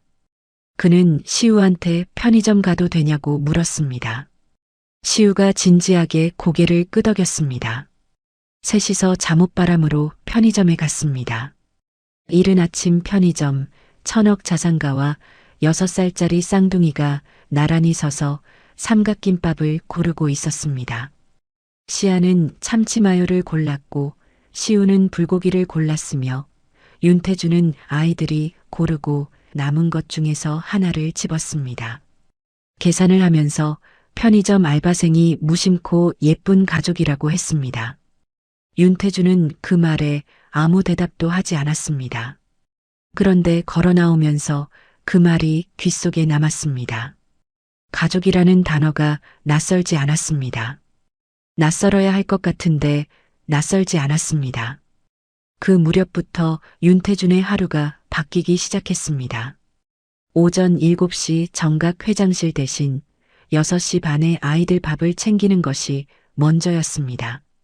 라면 말고 할 수 있는 게 없어서 결국 요리를 배우기로 했습니다. 그것도 유튜브를 보면서였습니다. 천억 자산가가 유튜브로 계란말이를 배웠습니다. 첫 번째 계란말이는 타버렸고 두 번째는 풀어졌습니다. 세 번째가 그나마 모양이 됐는데 시우가 맛은 있다고 했습니다. 시아는 아무 말 없이 다 먹었습니다. 윤태주는 그게 합격이라고 생각하기로 했습니다. 요리 말고도 배울 것들이 많았습니다. 아이들 머리 감기는 법, 알림장 챙기는 법, 새벽에 아이가 무서운 꿈을 꾸고 올 때 어떻게 해야 하는지도요. 어느 날 새벽 시아가 울면서 방문을 두드렸을 때 윤태주는 아이를 안아줬습니다. 뭐라고 말해야 할지 몰라서 그냥 안고만 있었습니다. 시아가 한참 뒤에 울음을 그쳤습니다. 그리고 다시 재워달라고 했습니다. 윤태주는 시아가 잠들 때까지 옆에 있었습니다. 그 시간이 새벽 2시였는데 이상하게 피곤하지 않았습니다. 회사에는 변화가 생겼습니다. 회의가 예전처럼 길지 않았습니다.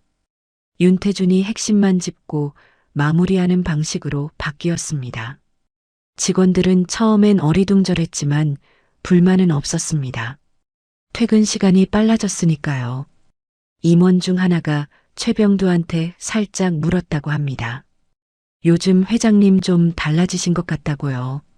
최병두는 그 말에 짧게 대답했습니다. 사람이 됐다고요. 농담인지 진담인지 모를 말이었는데 최병두 표정이 진담이었습니다. 그 말이 임원들 사이에서 조용히 돌았습니다. 사람이 됐다고. 그 표현이 정확한지는 모르겠지만 뭔가 달라졌다는 건 다들 느꼈습니다. 달라진 건 결단력이 아니었습니다. 여전히 냉정하고 여전히 빨랐습니다. 달라진 건 그 결정들 사이에 사람이 들어가기 시작했다는 것이었습니다. 아이들이 이사 온 지 한 달이 됐을 때 윤태준의 어머니가 왔습니다. 국을 끓여놓겠다고 했는데 직접 재료를 싸들고 온 겁니다. 어머니는 집에 들어서자마자 아이들을 보더니 아무 말도 하지 않았습니다. 그냥 무릎을 굽히고 두 아이와 눈을 맞췄습니다. 한동안 바라봤습니다. 그러다 시우 뺨을 손바닥으로 살짝 감쌌습니다. 눈물이 났습니다. 참지 않았습니다. 시우가 어리둥절한 얼굴로 할머니 왜 울어요? 하고 물었고 어머니가 반가워서 그런다고 했습니다. 시우가 고개를 끄덕였습니다. 그 대답으로 충분했던 것처럼요. 어머니가 부엌으로 들어가 된장국을 끓이는 동안 아이들은 할머니 옆에 붙어 이것저것 물었습니다. 윤태주는 거실에서 그 장면을 바라봤습니다. 된장국 냄새가 집안에 퍼졌습니다. 그 냄새가 낯설었습니다. 이 공간에서 처음 맡는 냄새였습니다. 그런데 이상하게 오래전부터 있었던 것 같은 냄새였습니다. 저녁을 먹고 어머니가 돌아가면서 아이들한테 말했습니다. 다음에 또 오겠다고, 그때는 잡채 해오겠다고요. 시우가 잡채가 뭐냐고 물었습니다. 어머니가 눈을 동그랗게 뜨더니 윤태준을 쳐다봤습니다. 이걸 모른다고요? 하는 눈빛이었습니다. 윤태준은 모른 척했습니다. 어머니가 현관을 나서면서 아들 팔을 한번 꽉 쥐었습니다. 말은 없었습니다. 그 손의 힘이 말이었습니다. 윤태주는 어머니가 엘리베이터에 타는 걸 보고 문을 닫았습니다. 거실로 돌아오니 아이들이 나란히 소파에 앉아 있었습니다. 시아가 잡채 언제 먹어요? 하고 물었습니다. 윤태주는 다음에 할머니 오실 때라고 했습니다. 시아가 그럼 빨리 오시면 좋겠다고 했습니다. 윤태주는 그 말을 들으며 소파 옆에 앉았습니다. 오늘 하루가 꽉 찬 것 같았습니다. 무겁지 않고 꽉 찬 하루였습니다. 그런 하루가 이 집에 생기기 시작했습니다. 그런데 그 온기가 완전히 자리 잡기 전에 예상치 못한 곳에서 균열이 생겼습니다. 아이들이 어린이집에 다니기 시작한 지 2주째 되던 날이었습니다. 시우가 집에 돌아오더니 윤태준 앞에 서서 물었습니다. 친구가 아빠가 왜 이제 생겼냐고 물어봤다고 자기는 뭐라고 대답해야 하냐고요. 윤태준은 그 질문에 말문이 막혔습니다. 시우의 눈은 화가 난 것도 아니었고 슬픈 것도 아니었습니다. 그냥 알고 싶은 눈이었습니다. 알고 싶은데 어떻게 말해야 할지 모르는 6살의 눈이었습니다. 윤태주는 시우 앞에 무릎을 굽히고 앉았습니다. 눈을 맞췄습니다. 그리고 천천히 말했습니다. 아빠가 늦게 온 건 아빠 잘못이라고, 시우 잘못이 아니라고요. 시우가 잠시 그 말을 씹는 것처럼 있다가 고개를 끄덕였습니다. 그리고 방으로 들어갔습니다. 윤태주는 그 뒷모습을 보며 일어섰습니다. 이 질문이 오늘로 끝나지 않는다는 걸 알았습니다. 아이들이 자랄수록 더 구체적인 질문이 올 것이고 그때마다 윤태주는 그 앞에 서야 했습니다. 피할 수 없었습니다. 피하면 안 됐습니다. 그게 지금 자신이 해야 할 일이었습니다. 시우의 질문은 그날로 끝나지 않았습니다. 예상한 대로였습니다. 며칠 뒤 이번엔 시아가 물었습니다. 자기 전에 불을 끄고 누워 있다가 어둠 속에서 조용히 물었습니다. 아빠는 엄마 알아요 하고요. 윤태주는 잠깐 숨을 골랐습니다. 안다고 했습니다. 시아가 다시 물었습니다. 엄마 좋아했어요 하고요. 윤태주는 그 질문에 바로 대답하지 못했습니다. 좋아했다는 말이 지금 이 자리에서 얼마나 얄팍하게 들릴지 알았습니다. 한참 있다가 말했습니다.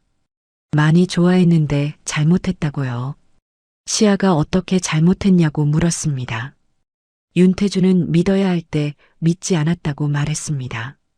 시아가 그 말을 오래 생각하는 것처럼 침묵했습니다. 그러다 잠들었습니다. 대답도 없이 그냥 잠들었습니다. 윤태주는 그 잠든 얼굴을 한참 바라봤습니다. 6살이 감당하기엔 너무 무거운 이야기였습니다. 그런데 이 아이들은 이미 그보다 더 무거운 것들을 감당해 왔습니다. 엄마 없이, 아빠 없이 둘이서요. 그 즈음 윤태주는 한 가지를 결심했습니다. 아이들이 더 크기 전에 자신이 먼저 서아은에 대해 제대로 알아야 한다고요. 아이들이 엄마 이야기를 물어올 때 줄 수 있는 것들이 있어야 했습니다. 기억이라는 것이요. 그런데 윤태준이 가진 서아은의 기억은 이혼 전 몇 년에 국한돼 있었습니다. 그것도 자신의 시각으로 편집된 기억이었습니다. 서아은이 쫓겨난 이후 7년을 어떻게 살았는지, 아이들과 어떤 시간을 보냈는지 그 기억은 자신한테 없었습니다. 그 기억을 가진 사람이 한 명 있었습니다. 박말순 할머니였습니다. 윤태준이 다시 골목을 찾았습니다. 아이들을 데려온 뒤 처음이었습니다. 골목은 여전히 좁고 낡았습니다. 반지하 철문 앞에 서니 아이들이 떠난 자리가 실감으로 내려왔습니다. 운동화 2켤레가 사라진 문 앞이 이상하게 넓어 보였습니다. 그는 옆집 문을 두드렸습니다. 할머니가 문을 열더니 뭐가 또 있냐는 눈으로 바라봤습니다. 윤태주는 서아은 이야기를 듣고 싶다고 했습니다. 아이들한테 전해줄 이야기가 필요하다고요. 할머니가 잠시 그를 바라보다가 들어오라고 했습니다. 할머니 집은 아이들이 살던 반지하보다 조금 더 넓었지만 크게 다르지 않았습니다. 오래된 가구들이 좁은 공간을 채우고 있었고 창가에 화분이 몇 개 놓여 있었습니다. 할머니는 보리차를 끓여내왔습니다. 두 사람이 마주 앉았습니다. 할머니가 먼저 입을 열었습니다. 서하은 씨가 처음 이 골목에 들어온 게 임신 5개월 때였다고 했습니다. 배가 많이 부른 상태였는데 이삿짐이 없었다고 했습니다. 큰 가방 하나가 전부였다고요. 처음엔 인사도 없이 지나쳐서 까다로운 사람인가 했는데 나중에 보니 그냥 지쳐있던 거였다고 했습니다. 어느 날 골목에서 쓰러질 뻔한 걸 할머니가 잡아줬고 그게 두 사람이 처음 말을 튼 계기였다고요. 할머니 말이 이어졌습니다. 서하은은 말이 많지 않은 사람이었다고 했습니다. 자기 사연을 먼저 꺼내는 법이 없었고 물어봐도 괜찮다는 말로 넘겼다고요. 그런데 아이들 앞에서는 달랐다고 했습니다. 쌍둥이가 태어나고 나서 서하은이 달라졌습니다. 목소리가 달라지고 걸음이 달라지고 웃는 횟수가 늘었다고요. 힘들다는 내색 한 번 없이 일 나갔다 들어와서도 아이들 앞에서는 항상 웃는 얼굴이었다고 했습니다. 할머니는 그게 대단한 거라고 했습니다. 몸이 무너지는 걸 아는데 아이들 앞에서 한 번도 무너지지 않는 게 누구나 할 수 있는 일이 아니라고요. 윤태주는 보리차 잔을 두 손으로 감싸 쥔 채 그 말을 들었습니다. 반박할 말이 없었습니다. 그 말이 전부 맞았으니까요. 할머니가 잠깐 말을 멈췄다가 다시 꺼냈습니다. 서하은 씨가 아프기 시작한 건 아이들이 2살 무렵이었다고 했습니다. 처음엔 할머니도 몰랐다고요. 서하은이 아무한테도 말하지 않았으니까요. 어느 날 할머니가 서하은 팔에 멍 자국이 있는 걸 보고 물었더니 그제야 말했다고 했습니다. 항암 치료 때문이라고요. 말하는 표정이 담담했다고 했습니다. 무섭지 않냐고 했더니 서하은이 웃으면서 말했다고 합니다. 아이들이 좀 더 클 때까지는 안 된다고, 그러니까 무서울 틈이 없다고요. 윤태주는 그 말을 전해 듣는 순간 시선을 내렸습니다. 무서울 틈이 없다고. 그 말이 얼마나 단단하고 얼마나 슬픈 말인지 가슴 깊이 내려앉았습니다. 할머니는 서하은의 마지막 3달 이야기도 했습니다. 거의 일어서지 못하는 상태였는데 그래도 아이들 밥은 직접 차렸다고 했습니다. 할머니가 대신 해주겠다고 해도 받지 않았다고요. 자기가 할 수 있는 동안은 자기가 한다고 했다고 했습니다. 마지막 며칠은 누워서도 아이들한테 책을 읽어줬다고, 목소리가 나오지 않을 때는 그림을 그려서 보여줬다고 했습니다. 숨이 넘어가던 날 밤에는 아이들을 먼저 재워놓고 할머니를 불렀다고 했습니다. 그리고 부탁을 했다고요. 윤태주는 그게 뭔지 물었습니다. 할머니가 잠깐 눈을 감았다가 말했습니다. 아이들 아빠가 언젠가 올 텐데 그때 이 골목 이야기를 전해달라고 했다고요. 아이들이 여기서 얼마나 잘 웃었는지, 얼마나 씩씩하게 컸는지 그걸 알아야 할 것 같다고 했다고요. 원망이 아니라 그냥 알았으면 한다고요.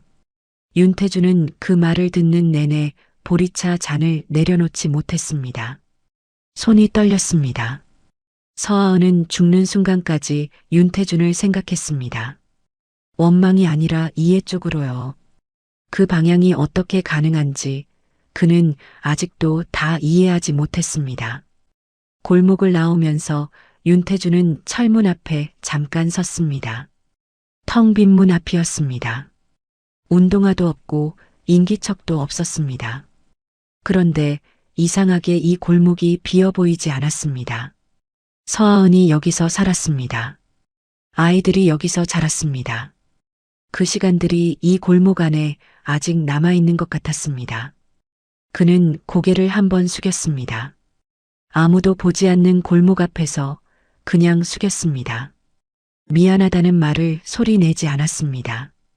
그래도 됐습니다. 서하은은 이미 알고 있을 것 같았으니까요. 이 남자가 여기까지 왔다는 것, 이 골목 앞에 섰다는 것만으로도요. 윤태주는 차로 걸어가면서 한 가지를 생각했습니다. 아이들한테 이 골목 이야기를 해줘야겠다고요. 엄마가 여기서 어떻게 살았는지, 얼마나 씩씩하게 살았는지를요. 아이들이 자라면서 엄마를 기억할 때 그 기억이 슬픔이 아니라 자랑이 될 수 있도록요. 그게 지금 자신이 해줄 수 있는 것 중에 가장 중요한 것이었습니다. 그날 저녁 아이들과 밥을 먹으면서 윤태주는 처음으로 서하은 이야기를 먼저 꺼냈습니다. 엄마가 너희를 어떻게 키웠는지 아냐고 물었습니다. 시우가 잘 키웠다고 했습니다. 당연한 듯이요. 윤태준이 얼마나 잘 키웠는지 아냐고 하자 시우가 밥 한 번도 굶긴 적 없다고 했습니다. 시아가 옆에서 거들었습니다. 비 오는 날은 비닐 우비 입혀줬다고 그거 엄마가 직접 만든 거라고 했습니다. 윤태준은 그 말에 손이 멈췄습니다. 비닐 우비를 직접 만들었다고요. 처음 골목에서 봤을 때 두 아이가 입고 있던 낡은 노란 우비가 떠올랐습니다. 그게 서하은이 직접 만든 거였습니다. 천이 얼마 없었을 테고 바느질이 서툴렀을 테고 그래서 낡고 얇고 색이 바랬을 겁니다. 그런데 그 안에 담긴 것의 무게를 윤태주는 이제야 알았습니다. 시우가 밥을 다 먹고 나서 물었습니다. 엄마 사진 있어요 하고요. 윤태주는 잠깐 생각했습니다. 벽에 붙여뒀던 출력 사진 말고 제대로 된 사진이 없었습니다. 자신한테는 더더욱 없었습니다. 이혼 후 사진을 남겨둔 게 없었으니까요. 그는 시우한테 솔직하게 말했습니다. 지금은 없는데 찾아볼 거라고요. 시우가 고개를 끄덕였습니다. 시아가 옆에서 말했습니다. 엄마 웃는 사진이 있으면 좋겠다고요. 윤태주는 알겠다고 했습니다. 그 약속을 하고 나서 자신이 얼마나 많은 것을 잃어버렸는지 다시 실감했습니다. 사진 한 장도 없는 사람이었습니다. 7년을 지워버린 사람이었습니다. 그런데 아이들은 지우지 않았습니다. 낡은 우비도 색연필로 그린 그림도 벽에 붙은 출력 사진도 아이들은 하나도 버리지 않았습니다. 엄마의 흔적을 아이들이 지켜온 겁니다. 다음 날 윤태주는 서하은의 흔적을 찾기 시작했습니다. 사설 조사 업체에 의뢰한 것이 아니었습니다. 직접 움직였습니다. 서하은이 일했던 곳들을 찾아다녔습니다. 편의점 야간 알바를 했던 곳, 식당 설거지를 했던 곳, 마지막으로 일용직을 나갔던 공장 근처였습니다. 대부분은 사람이 바뀌어 있었고 서하은을 기억하는 사람을 찾기가 쉽지 않았습니다. 그러다 편의점에서 한 명을 만났습니다. 당시 야간 알바를 같이 했던 또래 여성이었는데 가게 근처 카페에서 파트타임으로 일하고 있었습니다. 그 여자는 서하은을 기억했습니다. 조용하고 성실한 사람이었다고 배가 많이 불러도 새벽 내내 서서 일했다고 했습니다. 힘들지 않냐고 물었더니 애들한테 뭔가 해줄 수 있어서 괜찮다고 했다고요. 그 말이 전부였다고 했습니다. 힘들다는 말을 한 번도 하지 않았다고요. 윤태주는 그 이야기를 듣고 나서 카페를 나왔습니다. 거리를 걸으며 서하은이 새벽에 이 길을 걸었을 것을 생각했습니다. 만삭의 몸으로 야간 근무를 마치고 반지하로 돌아가는 길을요. 그 길이 얼마나 길었을지, 얼마나 무거웠을지 이제는 알았습니다. 서하은의 웃는 사진을 찾은 건 의외의 곳에서였습니다. 서하은이 아이들 출생신고를 했던 구청 근처 사진관 주인이 기억하고 있었습니다. 아이들 돌 무렵에 와서 사진을 찍었다고 했습니다. 돈이 많지 않아 보였는데 아이들 사진만큼은 제대로 찍어주고 싶다고 했다고요. 사진관 주인이 오래된 파일을 뒤지더니 데이터가 남아있다고 했습니다. 윤태주는 그 자리에서 인화를 부탁했습니다. 사진이 나왔을 때 그는 한동안 들여다봤습니다. 돌잔치 사진이었습니다. 서하은이 두 아이를 양옆에 끼고 웃고 있었습니다. 진짜 웃음이었습니다. 계산되지 않은 그냥 터져나오는 웃음이었습니다. 주변 배경은 허름했지만 그 웃음만큼은 아무것도 부족하지 않았습니다. 윤태주는 그 사진을 집으로 가져갔습니다. 거실 한쪽 벽에 걸었습니다. 출력 사진이 아니라 제대로 인화한 사진으로요. 그날 저녁 시아가 그 사진을 보다가 오래 서 있었습니다. 아무 말도 하지 않았습니다. 그냥 바라봤습니다. 윤태주는 옆에서 같이 바라봤습니다.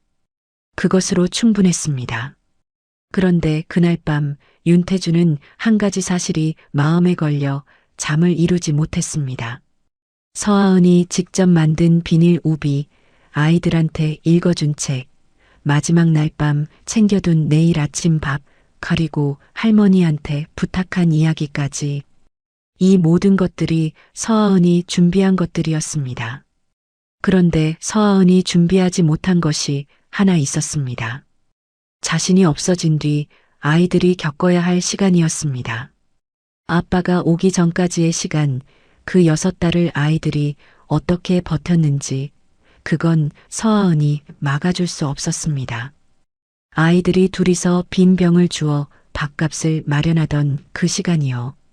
그 시간이 존재했다는 사실을 윤태주는 평생 잊지 않겠다고 생각했습니다. 아이들한테 미안한 것도 있었지만 그보다 더 크게 남는 것이 있었습니다. 그 시간을 버텨낸 아이들이 자랑스럽다는 것이었습니다. 6살이 손을 잡고 버텼습니다. 그게 서하은이 아이들한테 심어준 것이었습니다. 쓰러지지 않는 것. 윤태주는 그걸 이어받아야 했습니다. 봄이 왔습니다. 아이들이 이사 온 지 2달이 조금 넘은 시점이었습니다. 골목의 재활용 봉투들 대신 윤태준의 아침은 이제 알람보다 아이들이 먼저 깨우는 것으로 시작됐습니다. 시우는 항상 배고프다고 왔고 시아는 말없이 와서 이불 옆에 앉았습니다. 윤태주는 그 패턴을 이제 알았습니다.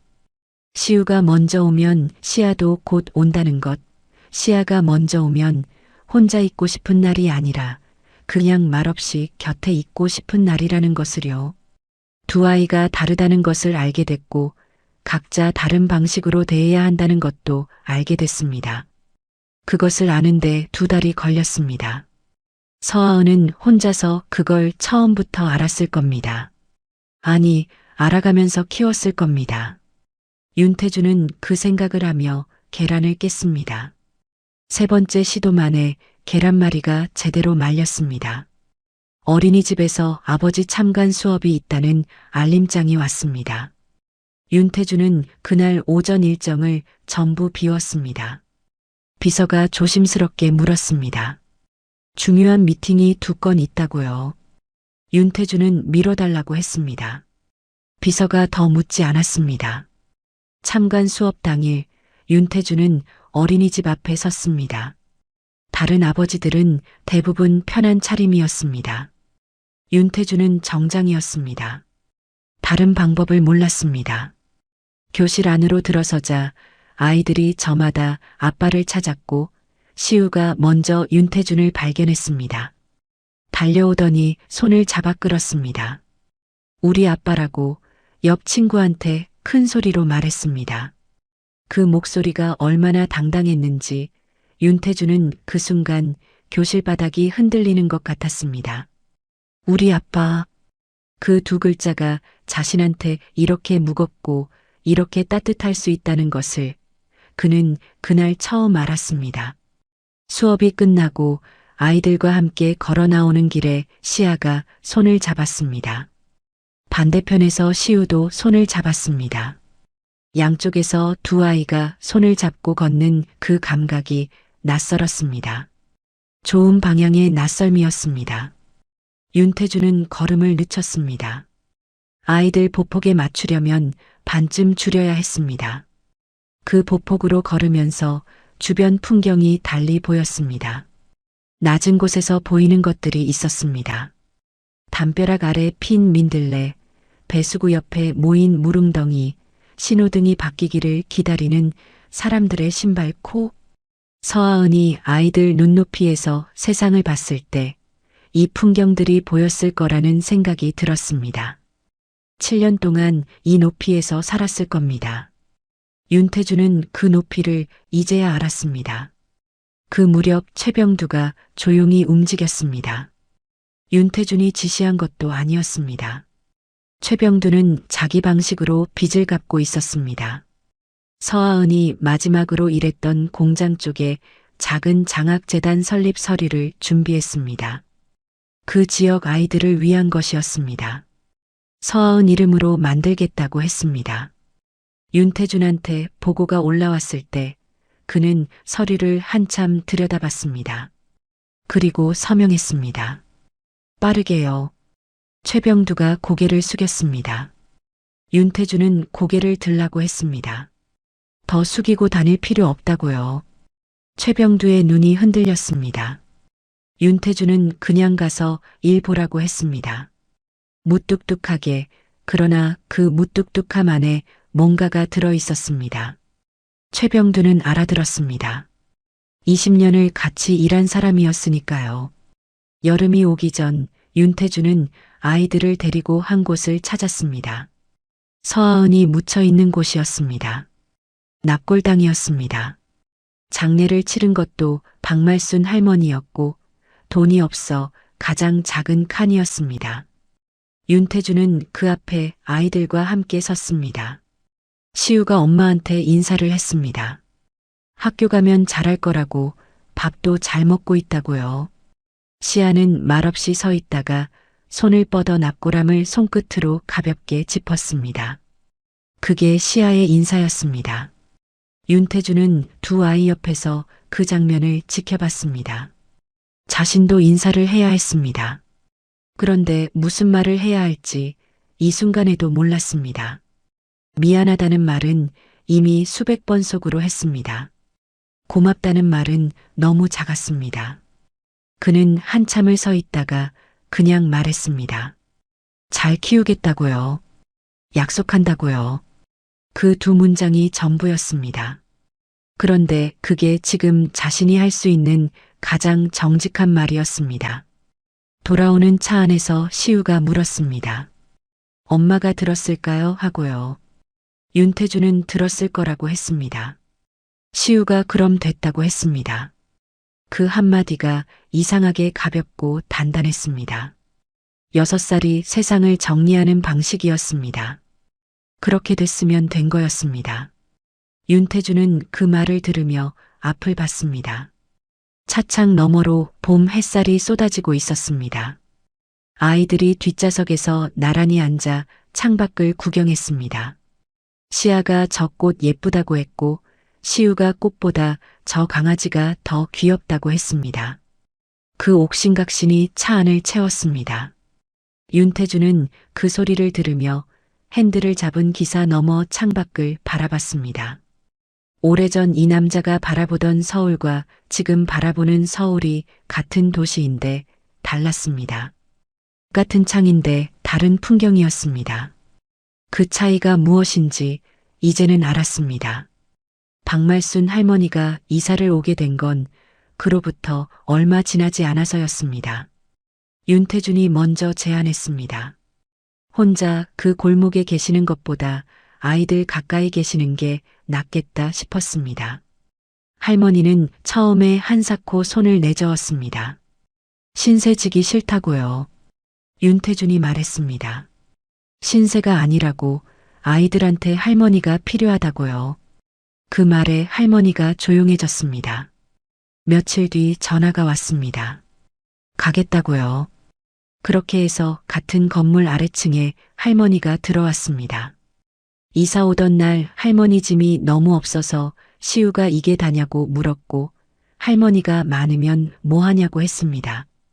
그 말이 우스웠는지 시우가 웃었고 시아도 따라 웃었습니다. 할머니도 웃었습니다. 윤태주는 그 웃음소리를 들으며 현관 쪽에 서 있었습니다. 이 집의 웃음소리가 이렇게 겹치는 게 처음이었습니다. 한 사람 웃음이 아니라 여러 사람이 같이 웃는 소리였습니다. 그 소리가 어색하지 않았습니다. 가을이 됐습니다. 아이들이 어린이집을 마치고 돌아오는 시간에 윤태주는 퇴근을 마치려 했습니다. 매번 가능하지는 않았지만 가능한 날은 직접 데리러 갔습니다. 어느 날 어린이집 앞에서 아이들을 기다리는데 다른 부모들 사이에 서 있는 자신이 눈에 들어왔습니다. 정장 차림에 경호원이 옆에 있는 사람이 유일하게 혼자였습니다. 이상한 조합이었지만 스스로는 이상하게 느끼지 않았습니다. 문이 열리고 아이들이 쏟아져 나왔습니다. 시우가 먼저 뛰어왔습니다. 오늘 그림 그렸다고, 아빠 그렸다고 하면서 구겨진 종이를 내밀었습니다. 윤태주는 그림을 받아 폈습니다. 막대기 같은 사람이 색 그려져 있었습니다. 키가 다 달랐습니다. 제일 큰 게 아빠, 중간이 시우, 작은 게 시아라고 했습니다. 윤태주는 그 그림을 접어 양복 안주머니에 넣었습니다. 명함이 들어가던 자리였습니다. 그날 밤 아이들을 재우고 나서 윤태주는 거실에 앉았습니다. 안주머니에서 그림을 꺼냈습니다. 구겨지고 삐뚤게 그린 막대기 사람 셋이었습니다. 그는 그 그림을 오래 들여다봤습니다. 서하은이 마지막 편지에 쓴 말이 떠올랐습니다. 고생했어요 라는 그 말이요. 그 말이 지금에야 완전히 이해됐습니다. 닫혀있던 사람이 다시 열리는 건 쉽지 않습니다. 오래 굳어있던 것이 녹는 데는 시간이 걸립니다. 서하은은 그걸 알면서 기다렸습니다. 이 남자가 언젠가는 여기까지 올 거라는 것을요. 아이들 앞에 무릎을 굽히고 아이들 보폭에 걸음을 맞추고 구겨진 그림을 양복 안주머니에 넣는 사람이 될 거라는 것을요. 그리고 그게 됐습니다. 늦었지만 됐습니다. 윤태주는 그림을 다시 접어 안주머니에 넣었습니다. 옆방에서 아이들 숨소리가 들렸습니다. 고르고 잔잔하게요. 그 소리를 들으며 그는 오랫동안 앉아 있었습니다. 서울 야경이 통유리 너머로 빛났습니다. 혼자 바라보던 그 창이었습니다. 그런데 이제 혼자가 아니었습니다. 이 이야기를 마치면서 한 가지를 여러분께 여쭤보고 싶습니다. 윤태준이 7년 전에 해명을 들었다면, 서하은이 그날 임신 사실을 먼저 말했다면 이 이야기는 달라졌을까요? 아마도요. 그런데 그랬다면 우리는 이 이야기를 알 수 없었을 겁니다. 서하은이 혼자 버텨낸 7년이, 아이들이 손잡고 버텨낸 6달이, 그리고 윤태준이 늦게 도착한 그 과정이 이 이야기의 전부입니다. 가장 늦게 도착한 사람이 가장 오래 남는 사람이 되는 것, 그게 이 이야기가 하고 싶은 말입니다. 오늘도 어딘가에서 혼자 버티고 있는 분들께, 늦었다고 포기한 분들께 이 이야기가 닿았으면 합니다. 지금까지 함께 해주셔서 감사합니다. 그런데 이야기가 끝난 것처럼 보여도 윤태준한테는 아직 하지 못한 것이 하나 남아 있었습니다. 아이들한테 진실을 말하는 것이었습니다. 아이들이 지금 당장 이해할 수 있는 이야기는 아니었습니다. 그런데 언젠가는 해야 했습니다. 아이들이 자라면서 스스로 찾아낼 수 있는 이야기였고, 그 전에 아빠 입으로 먼저 말하는 게 옳다는 것을 윤태준은 알고 있었습니다. 어떻게 말할지, 언제 말할지, 그건 아직 정하지 못했습니다. 다만 한 가지만은 정했습니다. 아이들이 그 이야기를 들었을 때 흔들리지 않을 만큼 자신이 먼저 단단해져야 한다는 것이었습니다. 그 준비를 하는데 얼마나 걸릴지 모르지만 서두르지 않기로 했습니다. 서하은이 기다렸던 것처럼 자신도 기다릴 줄 아는 사람이 되기로 했습니다. 어느 저녁이었습니다. 밥을 먹고 난 뒤 셋이 소파에 앉아 있었습니다. 시우가 윤태준 옆에 딱 붙어 앉았고 시아가 반대편에 앉아 발을 흔들고 있었습니다. TV를 보는 것도 아니었고 딱히 할 말이 있는 것도 아니었습니다. 그냥 앉아 있었습니다. 윤태준은 그 시간이 낯설지 않다는 것을 느꼈습니다. 아무것도 하지 않아도 되는 시간, 그냥 옆에 있어도 되는 시간이 이 집에 생겼습니다. 시우가 갑자기 말했습니다. 아빠 손 크다고요. 윤태준이 손을 내밀었더니 시우가 자기 손을 갖다 댔습니다. 시아도 와서 손을 올렸습니다. 세 손이 겹쳤습니다. 윤태준 손이 제일 컸고 그 위에 시우 손, 시아 손이 차례로 얹혔습니다. 시우가 말했습니다. 이제 우리 가족이라고요. 시아가 옆에서 당연하다는 듯이 고개를 끄덕였습니다. 윤태준은 그 손들을 내려다봤습니다. 뭐라고 말해야 할지 몰랐습니다. 그냥 손을 감쌌습니다. 두 아이의 손을 자기 손으로 덮었습니다. 그것으로 충분했습니다. 말이 필요 없었습니다. 밖에서 비가 내리기 시작했습니다. 처음 윤태준이 이 아이들을 만났던 그날처럼 비가 왔습니다. 그런데 그날과 달랐습니다. 그날은 우비도 없이 빈 병을 줍던 아이들이 있었고 차 안에서 혼자 그 아이들을 바라보던 남자가 있었습니다. 지금은 소파 위에 셋이 나란히 앉아 있었습니다. 창밖으로 빗소리가 들렸고 집안은 따뜻했습니다. 시아가 졸린지 눈을 비볐습니다. 윤태준이 이제 자야겠다고 했더니 시우가 조금만 더 있으면 안 되냐고 했습니다. 윤태준은 조금만 더 있자고 했습니다. 셋이서 그렇게 조금 더 앉아 있었습니다.